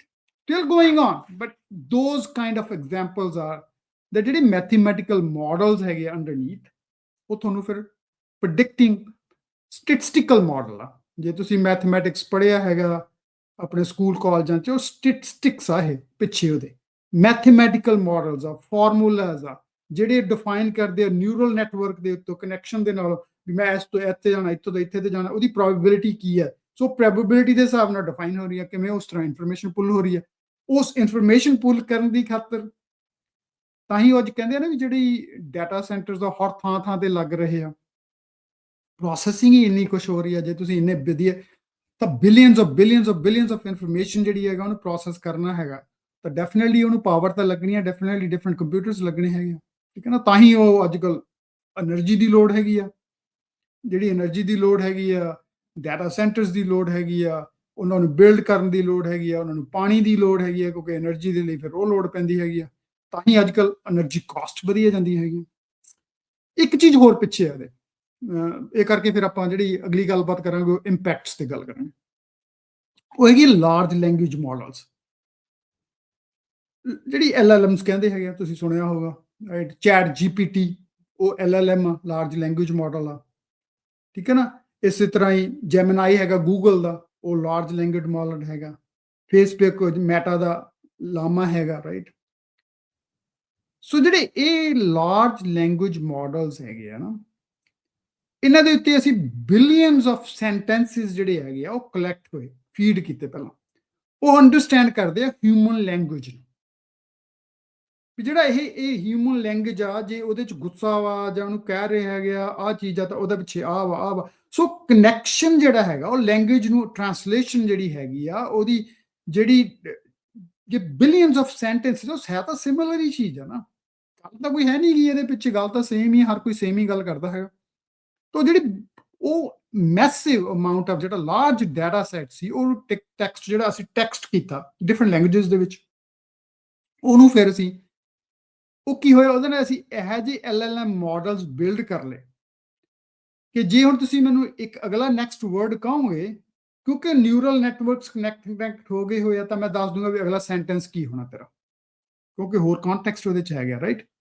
ਸੋ ਅਸੀਂ ਇਸ ਤਰ੍ਹਾਂ ਹੀ ਉਹਦਾ ਆਨਸਰ ਜਿਹੜੇ ਹੈਗੇ ਆ ਤੁਹਾਨੂੰ, ਤਾਂ ਹੀ ਤੁਸੀਂ ਹੁਣ ਜਿਵੇਂ ਜੇ ਤੁਸੀਂ ਚੈਟ GPT ਯੂਜ਼ ਕਰਦੇ ਹੋ, ਜੈਮਨਾਈ ਯੂਜ਼ ਕਰਦੇ ਹੋ, ਜਾਂ ਹੋਰ ਕੋਈ ਜਿਹੜੇ ਲਾਮਾ ਯੂਜ਼ ਕਰਦੇ ਹੋ, ਜਾਂ ਕੁਝ ਵੀ ਜਿਹੜੇ LLM ਮਾਡਲਸ ਹੈਗੇ ਆ, AI ਮਾਡਲਸ ਹੈਗੇ ਆ, ਜੇ ਤੁਸੀਂ ਯੂਜ਼ ਕਰਦੇ ਹੋ, ਤੁਸੀਂ ਉਹਨੂੰ ਕਹੋ ਵੀ ਮੇਰੀ ਨਾ ਐਸੇ ਲਿਖ ਦੇ ਇਸ ਚੀਜ਼ ਦੇ ਉੱਤੇ, ਹੁਣ ਉਹਦੀ ਆਲਰੇਡੀ ਪਏ ਸੀਗੀਆਂ ਚੀਜ਼ਾਂ, ਇਨਫੋਰਮੇਸ਼ਨ ਇਸ ਤਰ੍ਹਾਂ ਦੇ ਡਿਫਰੈਂਟ ਟਾਈਪ ਦੇ ਬਣੇ ਹੋਏ ਸੀ, ਲਿਖੇ ਹੋਏ ਸੀ ਉਹਨਾਂ ਨੇ। ਇਨਫੋਰਮੇਸ਼ਨ ਜਿਹੜਾ ਤੁਸੀਂ ਕੰਟੈਕਸਟ ਦਿੱਤਾ ਉਹਨੂੰ, ਉਹ ਪ੍ਰੌਂਪਟ ਦਿੱਤਾ, ਉਹਦੇ ਵਿੱਚ ਲਿਖ ਲੈਣਾ ਉਹਨੇ, ਛੇਤੀ ਦੇ ਕੇ ਤੁਹਾਨੂੰ ਕਰਕੇ ਪ੍ਰੋਸੈਸ ਕਰਕੇ ਦੇ ਦੇਣਾ। ਪਰ ਉਹਦੀ ਕਾਸਟ ਆ, ਉਹਨੂੰ ਟੋਕਨ, ਜਿਹੜੀ ਟੋਕਨ ਕਾਸਟ ਕਹਿੰਦੇ ਆ, ਪਿੱਛੇ ਲੱਗੀ ਜਿਹੜੀ AI ਦੇ ਪਿੱਛੇ ਕਾਸਟ ਪੈ ਰਹੀ ਹੈ ਨਾ, ਉਹ ਟੋਕਨ ਆਪਾਂ ਫਿਰ ਕਿਤੇ ਕਿਸੇ ਹੋਰ ਪ੍ਰੋਗਰਾਮ ਦੇ ਵਿੱਚ ਗੱਲ ਕਰਾਂਗੇ। ਹੁਣ ਤੁਸੀਂ ਇਹ ਦੇਖੋ ਵੀ ਚਲੋ ਜੇ AI ਨੇ ਆਉਣਾ ਹੀ ਆਉਣਾ, ਆ ਵੀ ਗਈ ਹੈਗੀ ਆ ਤੇ ਚੇਂਜ ਵੀ ਹੋ ਰਹੀ ਆ, ਇਹਨੂੰ ਰੋਕਣ ਦਾ ਕੋਈ ਸਾਧਨ ਨਹੀਂ ਹੈਗਾ, ਤੇ ਅਨਲੈਸ ਕੋਈ ਗਵਰਨਮੈਂਟ ਹੀ ਰੋਕ ਦੇਵੇ, ਕੋਈ ਹੋਰ ਹੀ ਰੈਗੂਲੇਸ਼ਨ ਦੀ ਉਹਦੇ, ਪਰ ਫਿਰ ਵੀ ਇਹ ਜਿਹੜੀ ਟੈਕਨੋਲੋਜੀ ਹੈ ਉਹਨੂੰ ਰੋਕਣਾ ਔਖਾ ਨਹੀਂ, ਔਖਾ ਹੁੰਦਾ। So I think let's assume that it's gonna go on. Technology is there, it's gonna become part of our society. So let's assume from that side, right? ਜੇ ਉਹ ਹੈਗਾ ਮੈਂ ਦੇਖਿਆ ਵੀ ਕੰਮ ਤੇ ਵੀ ਮੈਨੂੰ ਅੱਜ ਕੱਲ੍ਹ ਸਾਰਿਆਂ ਨਾਲੋਂ ਵੱਧ ਕੁਐਸਚਨ ਜਿਹੜੇ ਆ ਨਾ, ਉਹ ਇਹਦੇ ਨਾਲ ਹੀ ਮਿਲਦੇ ਆ। ਪੁੱਛਣਗੇ ਸਾਡੇ ਮੇਰੇ EMPLOYEE ਵੀ, ਭਾਈ ਸਾਡੀ ਜੌਬ ਖਤਰੇ 'ਚ ਆ, ਵਾਟ can you guide us? Concern ਆ ਲੋਕਾਂ ਦਾ ਵੀ ਮੇਰੀ ਜੌਬ ਜਿਹੜੀ ਆ ਉਹ, ਜਾਂ ਮੇਰਾ ਪ੍ਰੋਫੈਸ਼ਨ ਹੈਗਾ, ਉਹ AI ਦੇ ਨਾਲ ਕਿਵੇਂ ਚੇਂਜ ਹੋ ਜਾਣਾ, ਠੀਕ ਹੈ ਨਾ? ਐਂਡ ਕੰਸਰਨ ਇਜ਼ ਵੈਲਿਡ, ਕੋਈ ਇਹਦੇ 'ਚ ਗੱਲ ਨਹੀਂ ਹੈਗੀ। ਚੇਂਜ ਹੋ ਰਹੀਆਂ ਹੈਗੀਆਂ ਤੇ ਚੇਂਜ ਹੋਣ ਦੇ ਨਾਲ ਉਹ ਕੰਸਰਨ ਜਿਹੜਾ ਆਉਣਾ ਹੈਗਾ ਉਹ ਵੈਲਿਡ ਕੰਸਰਨ ਆ। ਦੇਖੋ, ਦੋ ਚੀਜ਼ਾਂ ਸਮਝਣ ਦੀ ਲੋੜ ਆ, ਜਿਹੜੀ ਮੈਂ ਆਮ ਤੌਰ ਤੇ ਆਪਣੀ ਗੱਲਬਾਤ 'ਚ ਵੀ ਕਹਿੰਦਾ ਉਹਨਾਂ ਨੂੰ ਵੀ। ਜਿਹੜੀ AI ਹੈ ਨਾ, ਕਿਉਂਕਿ ਆਟੋਮੇਟ ਕਰ ਰਹੀ ਹੈ ਪ੍ਰੋਸੈਸਿਸ ਨੂੰ, ਤੁਹਾਡੇ ਮਾਡਲਿੰਗ ਨੂੰ ਚੇਂਜ ਕਰ ਰਹੀ ਆ, ਤੁਹਾਡੇ ਡਿਸੀਜਨ ਪ੍ਰੋਸੈਸ ਨੂੰ ਚੇਂਜ ਕਰ ਰਹੀ ਆ। ਕਿਉਂਕਿ ਉਹ ਜਿਹੜਾ ਅੱਗੇ ਤੁਹਾਨੂੰ ਮਹੀਨੇ ਲੱਗ ਜਾਂਦੇ ਸੀਗੇ ਕੋਈ ਮਾਡਲ ਨੂੰ, ਕੋਈ ਪ੍ਰੋਸੈਸ ਕਰਨ ਨੂੰ, ਕੋਈ ਇਨਫੋਰਮੇਸ਼ਨ ਨੂੰ, ਹੁਣ ਤੁਹਾਡੇ ਕੋਲ ਆਲਰੇਡੀ ਪਈ ਹੈ। ਠੀਕ ਹੈ, ਮੈਂ ਤੁਹਾਨੂੰ ਐਗਜ਼ਾਮਪਲ ਦਿੰਦਾ, ਫਿਰ ਆਪਾਂ ਅਗਲੀ ਗੱਲ ਕਰਾਂਗੇ। ਜਿਵੇਂ ਅਸੀਂ ਨਾ ਯੂਰਪ ਦੇ ਉੱਤੇ ਮਤਲਬ ਮਾਰਕੀਟ ਰਿਸਰਚ ਕਰਨੀ ਸੀ ਵੀ ਓਕੇ ਸਾਡਾ ਆ ਸੀਗਾ ਰਾਈਟ। ਅਦਰਵਾਈਜ਼ ਤੁਹਾਨੂੰ ਕਈ ਵਾਰੀ ਮਹੀਨੇ ਲੱਗ ਜਾਣਗੇ ਕੋਈ ਕੰਸਲਟੈਂਟ ਲਿਆਉਣ ਨੂੰ, ਕੋਈ ਹੋਰ ਲਿਆਉਣ ਨੂੰ, ਕੋਈ ਆਪਣਾ ਹਾਇਰ ਕਰਨ ਨੂੰ, ਮਾਰਕੀਟਿੰਗ ਬੰਦਾ, ਕੋਈ ਮਾਰਕੀਟ ਰਿਸਰਚ ਵੀ ਐਸ ਮਾਰਕੀਟ ਰਿਸਰਚ ਚਾਹੀਦੀ ਹੈ ਸਾਨੂੰ ਐਸ ਏਰੀਏ ਦੀ। ਹੁਣ ਕੀ ਆ, ਸਾਨੂੰ 15 ਮਿੰਟ ਨਹੀਂ ਲੱਗੇ, ਅਸੀਂ ਪ੍ਰੋਮਪਟ ਲਿਖਿਆ, ਫੀਡ ਕੀਤਾ, ਉਹਨੇ ਸਾਰੀਆਂ, ਤਾਂ ਅਸੀਂ ਉਹਨੂੰ ਦੱਸਿਆ ਵੀ ਆਹ ਜਗ੍ਹਾ ਤੇ ਜਾ ਕੇ ਆ ਚੈੱਕ ਕਰ ਲਈ, ਆ ਕਰ ਲਈ, ਆ ਕਰ ਲਈ, ਸਾਰੀ ਇਨਫੋਰਮੇਸ਼ਨ ਪਤਾ ਹੀ ਸੀਗੀ। ਉਹਨੇ ਵਧੀਆ 60 ਪੇਜ ਦਾ ਡਾਕੂਮੈਂਟ ਤਿਆਰ ਕਰਕੇ 15 ਮਿੰਟ 'ਚ ਸਾਨੂੰ ਫੜਾ, ਠੀਕ ਹੈ ਨਾ? 5-6 ਮਹੀਨੇ ਦਾ ਕੰਮ 15 ਮਿੰਟਾਂ 'ਚ ਹੋ ਗਿਆ। ਤੇ ਮੇਬੀ $10 ਕਾਸਟ ਆਈ ਹੋਣੀ ਹੈ ਸਾਡੀ, ਟੋਕਨ ਕਾਸਟ ਜਿਹੜੀ ਅਸੀਂ ਪਿੱਛੇ ਯੂਜ਼ ਕੀਤਾ ਜੈਮਨਾਈ, ਜਿਹੜਾ ਲਾਰਜ ਲੈਂਗੁਏਜ ਮਾਡਲ ਸੀਗਾ। ਸੋ ਪਹਿਲੀ ਗੱਲ ਸਮਝਣ ਦੀ ਲੋੜ, ਜੌਬ ਜਿਹੜੀਆਂ ਹੈਗੀਆਂ, ਉਹ ਜੌਬ ਜਿਹੜੀਆਂ ਅੱਜ ਆ, ਉਹਨਾਂ 'ਚ ਮੈਜੋਰਟੀ ਜੌਬਾਂ ਉਹ ਜਿਹੜੇ ਹੈਗੀਆਂ ਉਹ ਚੇਂਜ ਹੋ ਜਾਣੀਆਂ ਕੁਝ ਸਮੇਂ ਦੇ ਵਿੱਚ, ਠੀਕ ਹੈ? ਸੋ ਇਹਨੂੰ ਮੰਨ ਲੈਣਾ ਚਾਹੀਦਾ ਹੈਗਾ। ਉਹਦਾ ਰੋਲ ਚੇਂਜ ਹੋ ਜੂ, ਉਹਦੀ ਜੌਬ ਰਿਸਪੌਂਸਿਬਿਲਿਟੀ ਚੇਂਜ ਹੋ ਜੂ, ਹੋਰ ਚੇਂਜ ਹੋ ਜੂ ਚੀਜ਼ਾਂ। ਮੈਜੋਰਟੀ ਮੈਂ ਤੁਹਾਨੂੰ ਦੱਸੂਗਾ ਕਿੰਨੇ % ਤੱਕ। ਸੋ ਪਹਿਲੀ ਗੱਲ ਹੈਗੀ ਆ, ਇਹ ਤਿੰਨ ਚੀਜ਼ਾਂ ਸਮਝ ਲਓ। ਉਹ ਹੈਗੇ ਵੀ ਪਹਿਲੀ ਤਾਂ ਗਰੋ, ਆਪਟੀਮਾਈਜ਼ ਤੇ ਐਲੀਮੀਨੇਟ। ਪਹਿਲੀ ਗੱਲ ਤਾਂ ਹੈਗੀ ਆ, ਉਹ ਹੈਗੀ ਆ ਵੀ ਟੈਕਨੋਲੋਜੀ ਆ ਗਈ, ਉਹਨੇ ਚੇਂਜ ਕਰਨਾ। ਪਹਿਲਾ ਕੰਮ ਹੈਗਾ ਗਰੋਥ। ਹੁਣ ਜਿਵੇਂ ਮੈਂ ਕਹਾਂ ਵੀ ਮੇਰੀ ਕੰਪਨੀ ਦੇ ਵਿੱਚ ਜੇ 10 ਸਾਲ ਦਾ ਕੰਮ ਸੀ, ਜਿਹੜਾ 10 ਸਾਲ ਦਾ ਰੋਡ ਮੈਪ ਮੇਰੇ ਕੋਲੇ ਆ, ਉਹ ਹੁਣ ਮੇਰੇ ਕੋਲੇ ਕੈਪੇਬਿਲਿਟੀ ਹੈਗੀ ਆ ਵਿਦ AI ਵੀ ਅਸੀਂ 1-2 ਸਾਲਾਂ ਦੇ ਵਿੱਚ ਕਰ ਲਾਂਗੇ, ਠੀਕ ਹੈ ਨਾ? ਗਰੋਥ ਹੋ ਰਹੀ। ਸੋ ਗਰੋਥ ਹੋ ਗਈ। ਇਸੇ ਤਰ੍ਹਾਂ ਹੀ ਸਾਰੀਆਂ ਕੰਪਨੀਆਂ ਜਿਹੜੀਆਂ ਹੈਗੀਆਂ, ਉਹ ਤਾਂ ਹੀ ਸਟਾਕ ਵਧੀ ਜਾਂਦੇ ਹੈਗੇ, ਕਿਉਂਕਿ ਉਹ ਗਰੋਥ ਵੱਧ ਰਹੀ ਹੈ, ਠੀਕ ਹੈ ਨਾ? ਇਨਸਾਨਾਂ ਦੀ ਲੋੜ ਘਟ ਜੂਗੀ ਸ਼ਾਇਦ ਨਾਲ, ਪਰ ਗਰੋਥ ਹੋਣੀ ਸ਼ੁਰੂ ਹੋ ਜੂਗੀ। ਸੋ ਪਹਿਲੀ ਗੱਲ ਤਾਂ ਗਰੋਥ ਆ, ਉਹਦੇ ਨਾਲ ਆਪਟੀਮਾਈਜੇਸ਼ਨ ਹੋਣੀ ਆ। ਸੋ ਕਈ ਜੌਬਾਂ ਜਿਹੜੀਆਂ ਸੀਗੀਆਂ, ਕਈ ਰੋਲ ਸੀਗੇ ਜਿਹੜੇ ਹੁਣ ਤੁਸੀਂ ਆਟੋਮੈਟਿਕਲੀ ਮਸ਼ੀਨਸ ਕਰ ਸਕਦੀਆਂ, ਕਿਉਂਕਿ ਪ੍ਰੋਸੈਸਿੰਗ ਵੱਧ ਗਈ, ਪਾਵਰ ਵੱਧ ਗਈ, ਇਨਫੋਰਮੇਸ਼ਨ ਵੱਧ ਗਈ। ਉਹਦੇ 'ਚ ਸ਼ਾਇਦ ਮਸ਼ੀਨਸ ਕੰਮ ਕਰ ਲੈਣੀ, ਤੁਹਾਨੂੰ ਇਨਸਾਨਾਂ ਦੀ ਲੋੜ ਨਹੀਂ ਰਹਿਣੀ। So optimise, so growth and optimise are going to go together. ਪਹਿਲਾਂ ਗਰੋਥ ਵੀ ਹੋਣੀ, ਆਪਟੀਮਾਈਜੇਸ਼ਨ, ਗਰੋਥ ਆਪਟੀਮਾਈਜੇਸ਼ਨ ਹੋਈ ਜਾਣੀ। ਇਹਨੂੰ ਕਈ ਸਾਲ ਲੱਗ ਜਾਣੇ ਆ। ਜੇ ਮੈਂ ਕਹਾਂ ਵੀ ਮੇਰੇ ਆਪਣੇ ਆਪ ਐਸਟੀਮੇਟ ਵਿੱਚ may be wrong, I think it's going to take 10-15 years to get to that point.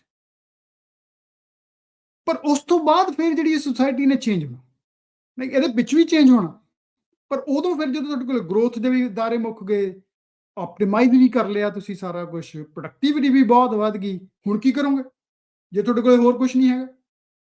ਉੱਥੇ ਇੰਪੈਕਟ ਸ਼ੁਰੂ ਹੋ ਗਿਆ ਜ਼ਿਆਦਾ।